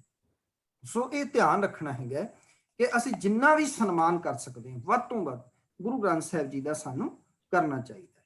ਅੰਗਾ ਭਾਵ ਹੈਗਾ ਗੁਰਦੁਆਰੇ ਅੰਦਰ ਜਾਣ ਲੱਗਿਆਂ ਜੋੜੇ ਬਾਹਰ ਲਾ ਕੇ ਸੁਥਰਾ ਹੋ ਕੇ ਜਾਣਾ ਚਾਹੀਦਾ ਹੈ, ਸਾਫ਼ ਸੁਥਰੇ। ਜੇ ਪੈਰ ਮੈਲੇ ਜਾਂ ਗੰਦੇ ਹੋਣ ਤਾਂ ਜਲ ਨਾਲ ਧੋ ਲੈਣੇ ਚਾਹੀਦੇ ਹਨ। ਸ੍ਰੀ ਗੁਰੂ ਗ੍ਰੰਥ ਸਾਹਿਬ ਅਥਵਾ ਗੁਰਦੁਆਰੇ ਨੂੰ ਆਪਣੇ ਸੱਜੇ ਪਾਸੇ ਰੱਖ ਕੇ ਪਰਿਕਰਮਾ ਕਰਨੀ ਚਾਹੀਏ। ਠੀਕ ਹੈ ਜੀ। ਸੋ ਯਾਦ ਰੱਖਣਾ ਹੈਗਾ ਕਿ ਗੁਰਦੁਆਰੇ ਵਿੱਚ ਜਾਣ ਲੱਗਿਆਂ ਇਹ ਨਿਯਮਾਂ ਦਾ ਧਿਆਨ ਰੱਖਣਾ। ਹੱਥ ਧੋ ਕੇ ਜਾਣੇ ਹੈਗੇ, ਪੈਰ ਧੋ ਕੇ ਜਾਣੇ ਹੈ, ਜਲ ਦਾ ਉੱਥੇ ਪ੍ਰਬੰਧ ਕੀਤਾ ਹੁੰਦਾ ਹੈਗਾ। ਉਹ ਜਿਹੜਾ ਜਲ ਹੈਗਾ ਨਾ ਉਹ ਪੈਰ ਧੋਣ ਵਾਸਤੇ ਹੀ ਹੈ, ਚਰਨ ਧੋਣ ਵਾਸਤੇ ਹੀ ਹੈਗਾ। ਉਹ ਇਹ ਨਹੀਂ ਹੈ ਕਿ ਉਹਨੂੰ ਕਈ ਲੋਕਾਂ ਨੇ ਚਰਨ ਗੰਗਾ ਦਾ ਨਾਮ ਦੇ ਦਿੱਤਾ, ਉੱਥੋਂ ਚੂਲੇ ਭਰ ਕੇ ਪੀ ਜਾਂਦੇ ਨੇ, ਵੀ ਉਹ ਤਾਂ ਕੇਵਲ ਪੈਰ ਧੋਣ ਵਾਸਤੇ ਹੈਗਾ। ਉਹਦੇ ਅਸੀਂ ਸਾਫ਼ ਸੁਥਰੇ ਹੋ ਕੇ ਅੰਦਰ ਜਾਣਾ। ਕਈ ਲੋਕ ਜਿਹੜੇ ਨੇ ਉਹ ਬੜੀ ਕਾਹਲ ਵਿੱਚ ਗੁਰਦੁਆਰੇ ਚਲੇ ਜਾਂਦੇ, ਦੇਖਿਆ ਉਹਨਾਂ ਦੇ ਪੈਰ ਗੰਦੇ ਹੁੰਦੇ ਨੇ, ਫਿਰ ਅੰਦਰ ਕਲੀਨ ਵੀ ਗੰਦੇ ਹੋ ਜਾਂਦੇ ਨੇ। ਪਾਤਸ਼ਾਹ ਦੇ ਦਰਬਾਰ ਵਿੱਚ ਚੱਲੇ ਹੈਗੇ ਆ, ਇਸ ਕਰਕੇ ਇਹ ਪਾਣੀ ਦੀ ਵਰਤੋਂ ਕਰਨੀ ਬਹੁਤ ਜ਼ਰੂਰੀ ਹੈਗੀ ਹੈ। ਸੋ ਇੱਥੇ ਇਹ ਗੁਰੂ ਗ੍ਰੰਥ ਸਾਹਿਬ ਜੀ ਦੀਆਂ ਪਰਿਕਰਮਾ ਕਰਨੀਆਂ ਨੇ। ਆਪਣਾ ਸੱਜਾ ਪਾਸਾ ਇਸ਼ਟ ਵੱਲ ਰੱਖ ਕੇ ਚਾਰੇ ਪਾਸੇ ਫਿਰਨਾ ਦਾ ਨਾਮ ਪ੍ਰਦਖਣਾ ਕਰਨੀ ਹੈ, ਪਰਿਕਰਮਾ ਕਰਨਾ ਹੈ। ਸਿੱਖਾਂ ਵਿੱਚ ਪ੍ਰਦਖਣਾ ਕਰਨ ਤੋਂ ਭਾਵ ਇਹ ਹੈ ਕਿ ਅਸੀਂ ਆਪਣਾ ਆਪ ਗੁਰੂ ਤੋਂ ਕੁਰਬਾਨ ਕਰਦੇ ਹੈਗੇ ਹਾਂ। ਦੂਜੇ ਲਫ਼ਜ਼ਾਂ ਵਿੱਚ ਅਸੀਂ ਆਪ ਜੀ ਦੇ ਹੁਕਮ ਅਨੁਸਾਰ ਚੱਲਾਂਗੇ। ਭਾਈ ਗੁਰਦਾਸ ਜੀ ਕਹਿੰਦੇ ਨੇ, ਗੁਰਮੁਖ ਮਾਰਗ ਚੱਲਣਾ ਪ੍ਰਦਖਣਾ ਪੂਰਨ ਪ੍ਰਤਾਪ ਹੈ। ਸੋ ਰਹਿਤ ਮਰਿਆਦਾ ਦੇ ਚੱਚੇ ਪੁਆਇੰਟ ਵਿੱਚ ਅੱਗੇ ਲਿਖਿਆ ਹੈਗਾ, ਗੁਰਦੁਆਰੇ ਅੰਦਰ ਦਰਸ਼ਨਾਂ ਲਈ ਜਾਣ ਲਈ ਕਿਸੇ ਦੇਸ਼, ਮਜ਼ਹਬ, ਜ਼ਾਤ ਵਾਲੇ ਨੂੰ ਮਨਾਹੀ ਨਹੀਂ ਹੈ। ਬਿਲਕੁਲ ਕਲੀਅਰ ਲਿਖਿਆ, ਕਿਸੇ ਵੀ ਦੇਸ਼, ਮਜ਼ਹਬ, ਜ਼ਾਤ ਦਾ ਬੰਦਾ ਜਾ ਸਕਦਾ, ਪਰ ਉਸ ਦੇ ਪਾਸ ਸਿੱਖ ਧਰਮ ਤੋਂ ਵਿਵਰਜਿਤ ਤੰਬਾਕੂ ਆਦਿ ਕੋਈ ਚੀਜ਼ ਨਹੀਂ ਹੋਣੀ ਚਾਹੀਦੀ। ਇਹ ਗੁਰਦੁਆਰੇ ਅੰਦਰ ਕੋਈ ਵੀ ਜਾ ਸਕਦਾ, ਠੀਕ ਹੈ ਨਾ, ਸਾਰਿਆਂ ਵਾਸਤੇ ਖੁੱਲ੍ਹਾ ਹੈ। ਸਾਡੇ ਗੁਰਦੁਆਰਾ ਸਾਹਿਬ ਜੀ ਦੇ 4 ਦਰਵਾਜ਼ੇ, ਹਰਮੰਦਰ ਸਾਹਿਬ ਜੀ ਦੇ 4 ਦਰਵਾਜ਼ੇ, ਉਹ ਕਿਸ ਗੱਲ ਦਾ ਪ੍ਰਤੀਕ ਨੇ? ਵੀ ਚੌਹਾਂ ਦਿਸ਼ਾਂ ਤੋਂ ਚੌਹਾਂ ਮਜ਼ਹਬਾਂ ਦੇ ਲੋਕ ਆ ਸਕਦੇ ਨੇ, ਬਸ਼ਰਤ ਉਹਨਾਂ ਕੋਲ ਕੋਈ ਇਹੋ ਜਿਹਾ ਨਸ਼ੀਲਾ ਪਦਾਰਥ ਨਹੀਂ ਹੋਣਾ ਚਾਹੀਦਾ ਜਿਸ ਨੂੰ ਗੁਰਦੁਆਰੇ ਅੰਦਰ ਜਾਣ ਵਾਸਤੇ ਮਨਾਹੀ ਹੈਗੀ ਹੈ, ਤਾਂ ਕਿ ਗੁਰ ਮਰਿਆਦਾ ਵਿੱਚ ਕੋਈ ਭੰਗ ਨਾ ਪੈ ਸਕੇ। ਇਹ ਯਾਦ ਰੱਖਣਾ ਹੈਗਾ। ਛੱਛਾ ਪੁਆਇੰਟ ਹੈਗਾ ਕਿ ਗੁਰਦੁਆਰੇ ਅੰਦਰ ਜਾ ਕੇ ਸਿੱਖ ਦਾ ਪਹਿਲਾ ਕਰਮ, ਜਦੋਂ ਅੰਦਰ ਐਂਟਰ ਕਰ ਗਏ ਤੁਸੀਂ ਚਰਨ ਧੋ ਕੇ, ਆਪਣੇ ਹੱਥ ਪੈਰ ਧੋ ਕੇ, ਸਿੱਖ ਦਾ ਪਹਿਲਾ ਕਰਮ ਹੈ ਸ੍ਰੀ ਗੁਰੂ ਗ੍ਰੰਥ ਸਾਹਿਬ ਜੀ ਅੱਗੇ ਮੱਥਾ ਟੇਕਣਾ। ਉਪਰੰਤ ਗੁਰੂ ਰੂਪ ਸਾਧ ਸੰਗਤ ਦੇ ਦਰਸ਼ਨ ਕਰਕੇ ਸਹਿਜ ਨਾਲ ਵਾਹਿਗੁਰੂ ਜੀ ਕਾ ਖਾਲਸਾ ਵਾਹਿਗੁਰੂ ਜੀ ਕੀ ਫਤਿਹ ਬੁਲਾਈ ਜਾਏ। ਮਨ ਹੀ ਮਨ ਵਿੱਚ, ਐਸਾ ਨਾ ਹੋਵੇ ਕਿ ਤੁਸੀਂ ਮੱਥਾ ਟੇਕਿਆ ਤੇ ਬੜੇ ਜ਼ੋਰ ਦੀ ਫਤਿਹ ਬੁਲਾਈ ਤੇ ਸਾਰੀ ਸੰਗਤ ਡਿਸਟਰਬ ਹੋ ਗਈ, ਸਾਰਿਆਂ ਦਾ ਧਿਆਨ ਤੁਹਾਡੇ ਵੱਲ ਆ ਗਿਆ। ਨਹੀਂ, ਮਨ ਹੀ ਮਨ ਵਿੱਚ ਸੰਗਤ ਦੇ ਦਰਸ਼ਨ ਕਰਕੇ ਫਤਿਹ ਬੁਲਾਈ ਜਾਏ।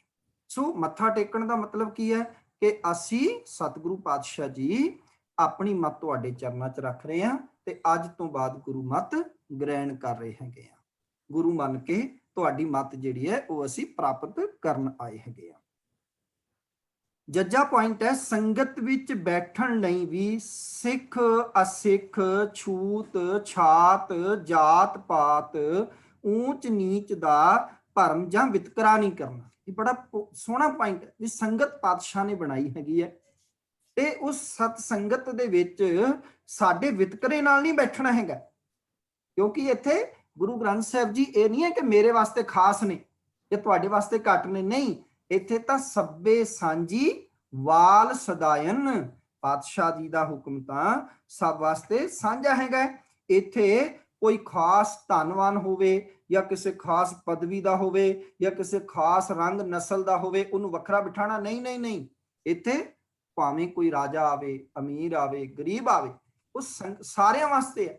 ਗੁਰੂ ਅਮਰਦਾਸ ਮਹਾਰਾਜ ਨੇ ਤਾਂ ਇੱਥੋਂ ਤੱਕ ਕਹਿ ਦਿੱਤਾ ਸੀ ਅਕਬਰ ਬਾਦਸ਼ਾਹ ਨੂੰ, ਪਹਿਲਾਂ ਪੰਗਤ ਪਾਛੈ ਸੰਗਤ, ਪਹਿਲਾਂ ਗਰੀਬਾਂ ਨਾਲ ਬਹਿ ਕੇ ਪੰਗਤ ਕਰਕੇ ਆਓ, ਬੈਠੋ ਆਮ ਲੋਕਾਂ ਨਾਲ, ਫਿਰ ਸੰਗਤ ਵਿੱਚ ਬੈਠੋਗੇ ਤੇ ਤੁਹਾਨੂੰ ਆਪਣੇ ਆਪ ਵਿੱਚ ਮਹਿਸੂਸ ਹੋਏਗਾ ਕਿ ਮੇਰੇ ਪਾਤਸ਼ਾਹ ਦਾ ਦਰਬਾਰ ਐਸਾ ਹੈ ਜਿੱਥੇ ਕੋਈ ਵਿਤਕਰਾ ਨਹੀਂ ਹੈ, ਜਿੱਥੇ ਖੱਤਰੀ ਬ੍ਰਾਹਮਣ ਸੂਦ ਵੈਸ ਉਪਦੇਸ਼ ਚੋ ਵਰਨਾ ਕੋ ਸਾਂਝਾ ਹੈ, ਗੁਰਮੁਖ ਨਾਮ ਜਪੈ ਉਧਰੈ ਸੋ ਕਲਮੈ, ਘਟ ਘਟ ਨਾਨਕ ਮਾਂਝਾ।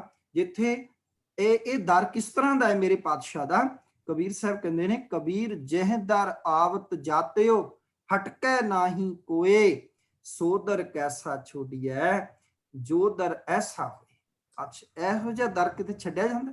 ਇਹੋ ਜਿਹਾ ਦਰ ਤੇ ਦੁਨੀਆ ਵਿੱਚ ਕੇਵਲ ਮੇਰੇ ਗੁਰੂ ਗ੍ਰੰਥ ਸਾਹਿਬ ਦਾ ਹੀ ਦਰ ਹੈ, ਜਿੱਥੇ ਬਿਨਾਂ ਵਿਤਕਰੇ ਤੋਂ ਸਾਰਿਆਂ ਨੂੰ ਸੰਗਤ ਵਿੱਚ ਬਿਠਾਇਆ ਜਾਂਦਾ ਹੈ। ਕੋਈ ਊਚ ਨੀਚ ਦਾ ਭਰਮ ਨਹੀਂ ਹੈ, ਕੋਈ ਵੱਡੇ ਛੋਟੇ ਦਾ ਭਰਮ ਨਹੀਂ ਹੈਗਾ। ਸੋ ਇਹਦੇ ਅਸੀਂ ਅੱਗੇ ਪੁਆਇੰਟ ਵਿੱਚ ਪੜ੍ਹਦੇ ਹਾਂ ਕਿ ਕਿਸੇ ਮਨੁੱਖ ਦਾ ਸਤਿਗੁਰਾਂ ਦੇ ਪ੍ਰਕਾਸ਼ ਸਮੇਂ ਜਾਂ ਸੰਗਤ ਵਿੱਚ ਗਦੇਲਾ ਆਸਣ, ਕੁਰਸੀ, ਚੌਂਕੀ, ਮੰਜਾ ਆਦਿ ਲਾ ਕੇ ਬੈਠਣਾ ਜਾਂ ਕਿਸੇ ਹੋਰ ਵਿਤਕਰੇ ਨਾਲ ਬੈਠਣਾ ਇਹ ਮਨਮਤ ਹੈਗਾ। ਭਾਵ ਕਈ ਹਉਮੈ ਵਸ ਅਧੀਨ ਹੋ ਕੇ ਕਹਿੰਦੇ ਨੇ ਵੀ ਮੈਂ ਤਾਂ ਬਹੁਤ ਵੱਡਾ, ਮੇਰੀ ਪਦਵੀ ਵੱਡੀ ਹੈ ਤੇ ਤੁਸੀਂ ਕੁਰਸੀ ਲਾਓ ਤੇ ਉਹਦੇ ਉੱਤੇ ਮੈਂ ਬੈਠਾਂਗਾ, ਕੋਈ ਖਾਸ ਵਿਤਕਰੇ ਨਾਲ। ਪਾਤਸ਼ਾਹ ਕਹਿੰਦੇ ਨਹੀਂ, ਵੀ ਗੁਰੂ ਪੰਥ ਨੇ ਇਜਾਜ਼ਤ ਦਿੱਤੀ ਹੈ ਵੀ ਸਾਡੇ ਸੱਚੇ ਪਾਤਸ਼ਾਹ ਤੋਂ ਉੱਤੇ ਕੋਈ ਨਹੀਂ ਹੈ, ਸਭ ਤੋਂ ਉੱਤੇ ਸਿੰਘਾਸਨ ਮੇਰੇ ਸਤਿਗੁਰੂ ਦਾ। ਗੁਰਦੇਵ ਦੀ ਸੰਗਤ ਵਿੱਚ ਬੈਠਣਾ ਤੇ ਚੋਕੜਾ ਮਾਰ ਕੇ ਬੈਠੋ। ਹਾਂ, ਜੇ ਫਿਜ਼ੀਕਲ ਤੌਰ ਤੇ ਕੋਈ ਫਿੱਟ ਨਹੀਂ ਹੈ, ਡਾਕਟਰ ਨੇ ਕਿਸੇ ਨੂੰ ਕਿਹਾ ਹੈਗਾ ਕਿਸੇ ਦੀ ਡਿਸਕ ਪ੍ਰੋਬਲਮ ਹੈ, ਕਿਸੇ ਦੀ ਲੱਤ ਵਿੱਚ ਕੋਈ ਜਿਹੜਾ ਕੁਝ ਪਿਆ ਹੋਇਆ ਉਹ ਮੋੜ ਨਹੀਂ ਸਕਦਾ, ਫਿਰ ਤੁਸੀਂ ਆਰਾਮ ਨਾਲ ਕਿਸੇ ਚੌਂਕੇ ਆਪਣਾ ਜਿਹੜਾ ਹੈਗਾ ਉਹ ਕਿਸੇ ਸੀਟ ਉੱਤੇ ਬਹਿ ਸਕਦੇ ਹੈਗੇ ਹੋ ਜੇ ਪ੍ਰੋਬਲਮ ਹੈਗੀ ਹੈ। ਆਓ ਮਨ ਦੇ ਵਿੱਚ ਭਾਵਨਾ ਹੈ ਵੀ ਸਤ ਸੰਗਤ ਕਰਨੀ, ਸਤ ਸੰਗਤ ਤੋਂ ਮੈਂ ਵਾਂਝਾ ਨਾ ਰਹਿ ਜਾ, ਪਰ ਕਿਸੇ ਆਕੜ ਵਸ ਜਾਂ ਕੋਈ ਪਦਵੀ ਵਾਸਤੇ ਦਿਖਾਉਣ ਵਾਸਤੇ ਉਹ ਬਿਲਕੁਲ ਬਰਦਾਸ਼ਤ ਨਹੀਂ ਹੈਗਾ। ਸੋ ਇੱਥੇ ਗੱਲ ਹੈਗੀ ਅੱਗੇ ਕਿ ਸੰਗਤ ਵਿੱਚ ਜਾਂ ਸਤਿਗੁਰਾਂ ਦੇ ਪ੍ਰਕਾਸ਼ ਸਮੇਂ ਕਿਸੇ ਸਿੱਖ ਨੂੰ ਨੰਗੇ ਸਿਰ ਨਹੀਂ ਬੈਠਣਾ ਚਾਹੀਦਾ, ਗੁਰਦੁਆਰੇ ਸਿਰ ਢੱਕ ਕੇ। ਸੰਗਤ ਵਿੱਚ ਸਿੱਖ ਇਸਤਰੀਆਂ ਲਈ ਪਰਦਾ ਕਰਨ ਜਾਂ ਘੁੰਡ ਕੱਢਣਾ ਗੁਰਮਤ ਵਿਰੁੱਧ ਹੈ। ਨੰਬਰ 1 ਨੰਗੇ ਸਿਰ ਨਹੀਂ ਬੈਠਣਾ, ਨੰਬਰ 2 ਪਰਦਾ ਕਰਨਾ ਜਾਂ ਘੁੰਡ ਕੱਢਣਾ ਇਹ ਗੁਲਾਮੀ ਦੀ ਨਿਸ਼ਾਨੀ ਸੀਗੀ, ਸੋ ਇਹ ਨਹੀਂ ਕਰਕੇ ਬੈਠਣਾ, ਪਰਦਾ ਜਾਂ ਘੁੰਡ ਇਤਿਆਦਿ ਕਰਕੇ ਨਹੀਂ ਬੈਠਣਾ ਹੈਗਾ। ਸੋ ਅੱਗੇ ਅਸੀਂ ਦੇਖਦੇ ਹਾਂ ਇਹਦੇ ਵਿੱਚ 5 ਤਖਤਾਂ ਦਾ ਵੀ ਜ਼ਿਕਰ ਹੈਗਾ ਗੁਰਦੁਆਰੇ ਦੇ ਚੈਪਟਰ ਵਿੱਚ ਕਿ ਸਾਡੇ 5 ਤਖਤ ਵੀ ਨੇ, ਉਹ ਕਿਹੜੇ ਕਿਹੜੇ ਨੇ ਮੈਂ 1 ਮਿੰਟ ਵਿੱਚ ਦੁਹਰਾ ਦਿੰਦਾ। ਸ੍ਰੀ ਅਕਾਲ ਤਖਤ ਸਾਹਿਬ ਅੰਮ੍ਰਿਤਸਰ, ਤਖਤ ਸ੍ਰੀ ਹਰਮੰਦਰ ਸਾਹਿਬ ਜੀ ਪਟਨਾ ਸਾਹਿਬ, ਤਖਤ ਸ੍ਰੀ ਕੇਸਗੜ੍ਹ ਸਾਹਿਬ ਜੀ ਅਨੰਦਪੁਰ ਸਾਹਿਬ, ਤਖਤ ਸ੍ਰੀ ਹਜੂਰ ਸਾਹਿਬ ਨਾਂਦੇੜ ਤੇ ਤਖਤ ਸ੍ਰੀ ਦਮਦਮਾ ਸਾਹਿਬ ਸਾਬੋ ਕੀ ਤਲਵੰਡੀ। ਇਸ ਤੋਂ ਅੱਗੇ ਪੁਆਇੰਟ ਹੈਗਾ 5 ਤਖਤਾਂ ਦੀ ਗੱਲ ਤੋਂ ਅੱਗੇ ਕਿ ਤਖਤਾਂ ਦੇ ਖਾਸ ਸਥਾਨ ਉੱਤੇ ਜੋ ਤਖਤ ਸਾਨੂੰ ਬਖਸ਼ਿਸ਼ ਕੀਤੇ ਨਾ, ਇਹ ਜਿਹੜੇ ਤਖਤ ਨੇ, ਜਿਵੇਂ ਗੁਰੂ ਹਰਗੋਬਿੰਦ ਸਾਹਿਬ ਜੀ ਨੇ ਪਹਿਲਾ ਤਖਤ ਬਣਵਾਇਆ ਅਕਾਲ ਤਖਤ ਸਾਹਿਬ, ਤੇ ਇਹਦੇ ਬਾਰੇ ਤੁਸੀਂ ਦੇਖੋਗੇ ਗੁਰਬਾਣੀ ਚ ਲਿਖਿਆ ਤਖਤ ਹੈ ਬਹਿ ਤਖਤ ਹੈ ਕੀ ਲਾਇਕ, ਤਖਤ ਦੇ ਉੱਤੇ ਲਾਇਕ ਤੇ ਯੋਗ ਹੀ ਬਹਿ ਸਕਦਾ ਹੈਗਾ। ਤੋਂ ਅੱਗੇ ਲਿਖਿਆ ਬੜਾ ਵਧੀਆ ਪੁਆਇੰਟ ਕਿ ਤਖਤਾਂ ਦੇ ਖਾਸ ਸਥਾਨ ਉੱਤੇ ਕੇਵਲ ਰਹਿਤਵਾਨ ਅੰਮ੍ਰਿਤਧਾਰੀ ਸਿੰਘ ਜਾਂ ਸਿੰਘਣੀ ਹੀ ਚੜ ਸਕਦੇ ਹਨ। ਆਮ ਨੂੰ ਇਜਾਜ਼ਤ ਨਹੀਂ ਹੈ। ਜਿਹੜਾ ਤਖਤਾਂ ਦਾ ਖਾਸ ਸਥਾਨ ਹੈਗਾ, ਇੱਕ ਖਾਸ ਥਾਂ ਹੁੰਦੀ ਹੈ ਤਖਤ ਦੀ। ਤੁਸੀਂ ਵੇਖੋਗੇ ਕਿ ਜਦੋਂ ਸਿੰਘ ਸਾਹਿਬਾਨ ਕਿਸੇ ਖਾਸ ਮੌਕੇ ਤੇ ਕੌਮ ਨੂੰ ਸੰਦੇਸ਼ ਦਿੰਦੇ ਨੇ, ਫਿਰ ਉਸ ਤਖਤ ਸਾਹਿਬ ਤੇ ਸੰਦੇਸ਼ ਜਾਰੀ ਕਰਦੇ ਨੇ। ਸੋ ਤਖਤਾਂ ਤੇ ਉੱਤੇ ਪਤਿਤ ਤੇ ਤਨਖਈਏ ਸਿੱਖ ਤੋਂ ਬਿਨਾਂ ਹਰ ਇੱਕ ਪ੍ਰਾਣੀ ਮਾਤਰ ਸਿੱਖ ਗੈਰ ਸਿੱਖ ਦੀ ਅਰਦਾਸ ਹੋ ਸਕਦੀ ਹੈ, ਪਰ ਪਤਿਤ ਅਤੇ ਤਨਖਈਏ ਦੀ ਅਰਦਾਸ ਨਹੀਂ ਹੋ ਸਕਦੀ ਹੈ। ਠੀਕ ਹੈ, ਇਹ ਬੜਾ ਵੱਡਾ ਪੁਆਇੰਟ ਹੈਗਾ। ਉਸ ਤੋਂ ਅੱਗੇ ਹੈਗਾ ਪੁਆਇੰਟ ਕਿ ਹਰ ਇੱਕ ਗੁਰਦੁਆਰੇ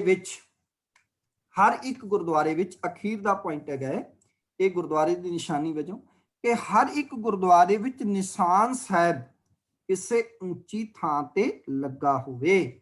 ਨਿਸ਼ਾਨ ਸਾਹਿਬ ਦੇ ਪੁਸ਼ਾਕੇ ਦਾ ਰੰਗ ਬਸੰਤੀ ਜਾਂ ਸੁਰਮਈ ਹੋਵੇ। ਦੇਖੋ ਹੁਣ ਰਹਿਤ ਮਰਿਆਦਾ 'ਚ ਲਿਖਿਆ ਹੈ ਕਿ ਨਿਸ਼ਾਨ ਸਾਹਿਬ ਜੀ ਦੇ ਪੁਸ਼ਾਕੇ ਦਾ ਰੰਗ ਬਸੰਤੀ ਜਾਂ ਸੁਰਮਈ ਹੋਵੇ ਅਤੇ ਨਿਸ਼ਾਨ ਸਾਹਿਬ ਦੇ ਸਿਰ ਉੱਤੇ ਸਰਬਲੋ ਦਾ ਭਾਲਾ ਜਾਂ ਖੰਡਾ ਹੋਵੇ। ਫਿਰ ਹੈ ਅੱਗੇ ਲਾਸਟ ਪੁਆਇੰਟ ਹੈ, ਗੁਰਦੁਆਰੇ ਵਿੱਚ ਨਗਾਰਾ ਹੋਵੇ ਜੋ ਸਮੇਂ ਸਿਰ ਵਜਾਇਆ ਜਾਏ। ਸੋ ਇਹਦਾ ਮੈਂ ਥੋੜਾ ਜਿਹਾ ਖੁਲਾਸਾ ਕਰਦੇ ਹਾਂ ਕਿ ਗੁਰਦੁਆਰਾ ਸਾਹਿਬ ਵਿੱਚ ਨਿਸ਼ਾਨ ਸਾਹਿਬ ਹੋਵੇ। ਜਦੋਂ ਗੁਰੂ ਹਰਗੋਬਿੰਦ ਸਾਹਿਬ ਨੇ ਅਕਾਲ ਤਖਤ ਸਾਹਿਬ ਬਣਵਾਇਆ ਨਾ, ਤੇ 1608 ਦੇ ਵਿੱਚ ਅਕਾਲ ਬੁੰਗੇ ਦੇ ਉੱਪਰ 6ਵੇਂ ਪਾਤਸ਼ਾਹ ਗੁਰੂ ਸਾਹਿਬ ਜੀ ਨੇ ਇਹ ਨਿਸ਼ਾਨ ਸਾਹਿਬ ਲਹਿਰਾਇਆ ਸਭ ਤੋਂ ਪਹਿਲਾਂ। ਠੀਕ ਹੈ, ਉਸ ਤੋਂ ਬਾਅਦ ਕਹਿੰਦੇ ਨੇ 1772 ਈਸਵੀ ਵਿੱਚ ਭੰਗੀਆਂ ਦੀ ਮਿਸਲ ਦੇ ਜਥੇਦਾਰ ਝੰਡਾ ਸਿੰਘ ਨੇ ਹਰਮੰਦਰ ਤੇ ਝੰਡਾ ਸਥਾਪਿਤ ਕੀਤਾ। ਇਹ ਇਸ ਤਰ੍ਹਾਂ 1776 ਈਸਵੀ ਵਿੱਚ ਬਾਬਾ ਸੰਤੋਖ ਦਾਸ ਅਤੇ ਪ੍ਰੀਤਮ ਦਾਸ ਜੀ 80 ਸਾਧੂਆਂ ਨੇ ਦੋ ਉੱਚੇ ਨਿਸ਼ਾਨ ਸਾਹਿਬ, ਇੱਕ ਹਰਮੰਦਰ ਸਾਹਿਬ ਦੇ ਨਾਮ ਦਾ, ਦੂਜਾ ਅਕਾਲ ਬੁੰਗੇ ਦੇ ਨਾਮ ਦਾ, ਦਰਸ਼ਨੀ ਡਿਊੜੀ ਉੱਤੇ ਅਕਾਲ ਬੁੰਗੇ ਦੇ ਸਹਿਣ ਵਿੱਚ ਖੜੇ ਕੀਤੇ, ਜੋ ਅੱਜ ਵੀ ਸ਼ੋਭ ਰਹੇ ਨੇ। ਠੀਕ ਹੈ, ਸੋ ਇਹ ਪਿਛੋਕੜ ਹੈਗਾ। ਇਹਦੇ ਨਾਲ ਇੱਕ ਹੋਰ ਜਿਹੜਾ ਧਿਆਨ ਰੱਖਣਾ ਹੈਗਾ ਕਿ ਬਸੰਤੀ ਜਾਂ ਸੁਰਮਈ ਰੰਗ ਹੈ।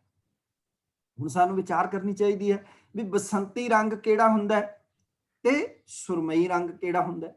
ਬਸੰਤੀ ਰੰਗ ਹੁੰਦਾ ਹੈਗਾ ਜਿਵੇਂ ਪੀਲੀ ਸਰਸੋਂ ਹੁੰਦੀ ਹੈ, ਪੀਲੇ ਸਰਸੋਂ ਦੇ ਫੁੱਲ ਨਹੀਂ ਹੁੰਦੇ, ਉਹ ਬਸੰਤੀ ਰੰਗ ਹੈ।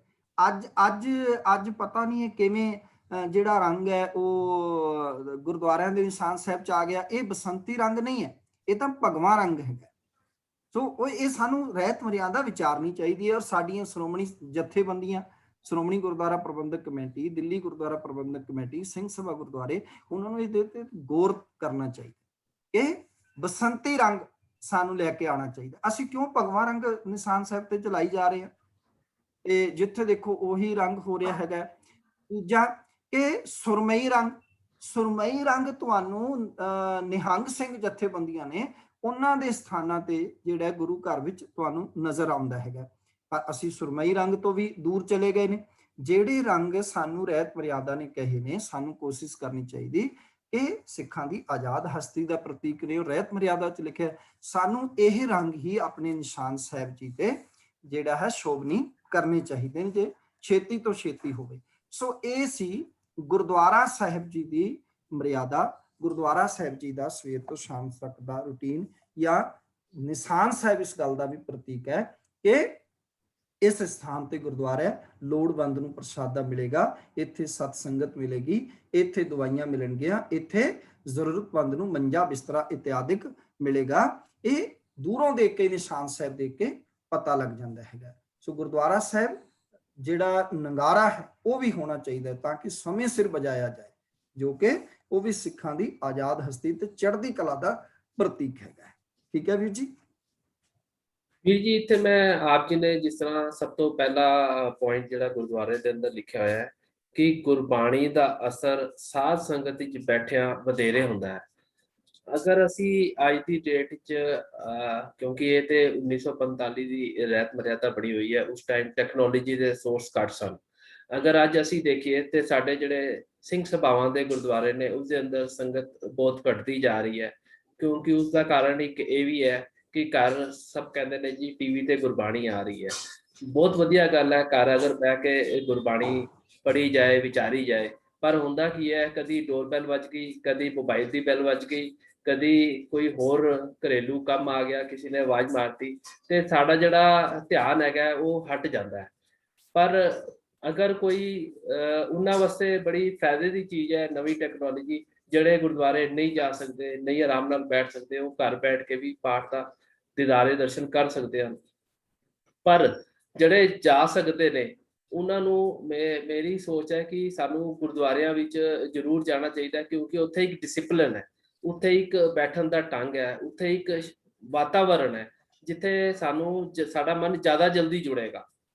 ਇਹ ਮਤਲਬ ਅੱਜ ਦੀ ਡੇਟ ਦੇ ਜਿੱਥੇ ਟੈਕਨੋਲੋਜੀ ਦੇ ਫਾਇਦੇ ਨੇ, ਉੱਥੇ ਸਾਨੂੰ ਕੁਝ ਨਾ ਕੁਝ ਉਹਦਾ ਥੋੜਾ ਜਿਹਾ ਹਰਜਾਨਾ ਵੀ ਭੁਗਤਣਾ ਪੈ ਰਿਹਾ ਹੈ। ਇਸ ਦੇ ਬਾਰੇ ਆਪ ਜੀ ਕੀ ਕਹਿਣਾ ਚਾਹੋਗੇ?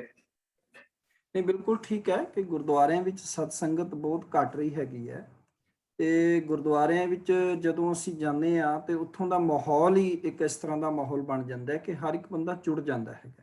ਆਪਣੇ ਘਰ ਬੈਠ ਕੇ ਤੇ ਜਦੋਂ ਟੀਵੀ ਦੇ ਰਾਹੀਂ ਅਸੀਂ ਸਰਵਣ ਕਰਦੇ ਹਾਂ ਤੇ ਉੱਥੇ ਧਿਆਨ ਬਿਰਤੀ ਜਿਹੜੀ ਹੈ ਪਿੰਡ ਦੀ ਹੈਗੀ ਹੈ।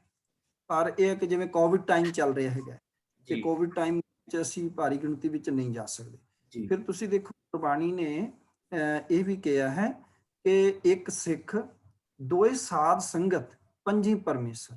ਜੇ ਅਸੀਂ ਇਕੱਲੇ ਹੈਗੇ ਆ ਤਾਂ ਸਿੱਖ ਹੈਗੇ ਆ, ਜੇ ਦੋ ਘਰ ਦੇ ਜੀ ਵੀ ਜੁੜ ਕੇ ਬੈਠਣ, ਆਪਣੇ ਘਰ ਵਿੱਚ ਵੀ ਅਸੀਂ ਸਤ ਸੰਗਤ ਕਾਇਮ ਕਰ ਸਕਦੇ ਹੈਗੇ, ਆਪਣੇ ਘਰ ਵਿੱਚ ਰਲ ਕੇ ਗੁਰਬਾਣੀ ਪੜ੍ਹ ਸਕਦੇ ਹੈਗੇ ਆ, ਬੈਠ ਸਕਦੇ ਹੈਗੇ ਆ, ਤਾਂ ਕਿ ਗੁਰਬਾਣੀ ਦੇ ਵਿੱਚੋਂ ਸੇਧ ਮਿਲਦੀ ਹੈਗੀ ਹੈ ਔਰ ਗੁਰਬਾਣੀ ਵਿੱਚੋਂ ਸਾਨੂੰ ਆਤਮਿਕ ਸ਼ਾਂਤੀ ਮਿਲਦੀ ਹੈਗੀ ਹੈ। ਤੇ ਜਿੱਥੇ ਅਸੀਂ ਆਪਣੇ ਘਰ ਵਿੱਚ ਘਰ ਘਰ ਅੰਦਰ ਧਰਮਸਾਲ ਹੋਵੇ, ਕੀਰਤਨ ਸਦਾ ਵਿਸਵਾ, ਗੁਰੂ ਨਾਨਕ ਨੇ ਤਾਂ ਘਰ ਘਰ ਅੰਦਰ ਧਰਮਸਾਲ ਦਾ ਸੁਪਨਾ ਲਿਆ ਹੈਗਾ, ਤੇ ਉੱਥੇ ਜਥੇਬੰਦਕ ਤੌਰ ਤੇ ਵੀ ਤੁਰਨਾ ਹੈਗਾ। ਇਹ ਸਿੱਖ ਪੰਥ ਜਿਹੜਾ ਹੈ ਉਹ ਜਥੇਬੰਦਕ ਪੰਥ ਹੈਗਾ, ਇਹਦੇ ਜਥੇਬੰਦੀ ਦੇ ਤੌਰ ਤੇ, ਜਿਵੇਂ ਉੱਥੇ ਜ਼ਿਕਰ ਕੀਤਾ ਗਿਆ ਇਹ ਗੁਰਪੁਰਬ ਦੇ ਖਾਸ ਮੌਕੇ ਤੇ ਜੋੜ ਮੇਲਿਆਂ ਤੇ, ਉੱਥੇ ਸਾਨੂੰ ਆਪਣੇ ਪਰਿਵਾਰ ਨੂੰ, ਬੱਚਿਆਂ ਨੂੰ ਲੈ ਕੇ ਗੁਰਦੁਆਰੇ ਵੀ ਜਾਣਾ ਚਾਹੀਦਾ ਹੈਗਾ ਤਾਂ ਕਿ ਉਹ ਸਿੱਖੀ ਵਿਰਸੇ ਨਾਲ, ਇਤਿਹਾਸ ਨਾਲ ਜੁੜ ਸਕਣ। ਵੀਰ ਜੀ ਤੁਹਾਡਾ ਬਹੁਤ ਬਹੁਤ ਧੰਨਵਾਦ, ਤੁਸੀਂ ਬੜੀ ਚੰਗੀ ਤਰ੍ਹਾਂ ਸਾਨੂੰ ਇਸ ਚੀਜ਼ ਵਿਸ਼ੇ ਦੇ ਉੱਤੇ ਜਿਹੜੀ ਰੋਸ਼ਨੀ ਪਾਈ ਹੈ। ਮੈਨੂੰ ਆਸ ਹੈ ਸਾਧ ਸੰਗਤ ਨੂੰ ਵੀ ਬੜੀ ਪਸੰਦ ਆਈ ਹੋਏਗੀ, ਤੇ ਸਾਧ ਸੰਗਤ ਨੂੰ ਅਸੀਂ ਆਸ ਕਰਦੇ ਹਾਂ ਇਸ ਵੀਡੀਓ ਜੇ ਪਸੰਦ ਆਈ ਹੋਏ ਤੇ ਆਪ ਜੀ ਨੂੰ ਲਾਈਕ ਕਰੋ, ਸ਼ੇਅਰ ਕਰੋ, ਤੇ ਇਸ ਚੈਨਲ ਨੂੰ ਸਬਸਕ੍ਰਾਈਬ ਜ਼ਰੂਰ ਕਰੋ। ਵੀਰ ਜੀ ਆਪ ਜੀ ਨਾਲ ਫਿਰ ਕੱਲ ਇੱਕ ਹੋਰ ਵਿਸ਼ਾ ਲੈ ਕੇ ਆਵਾਂਗੇ, ਤੇ ਉਸ ਦੇ ਉੱਤੇ ਅਸੀਂ ਇਸ ਦੇ ਉੱਤੇ ਰੋਸ਼ਨੀ ਪਾਣਾ। ਆਪ ਜੀ ਦਾ ਬਹੁਤ ਬਹੁਤ ਧੰਨਵਾਦ। ਵਾਹਿਗੁਰੂ ਜੀ ਕਾ ਖਾਲਸਾ, ਵਾਹਿਗੁਰੂ ਜੀ ਕੀ ਫਤਿਹ।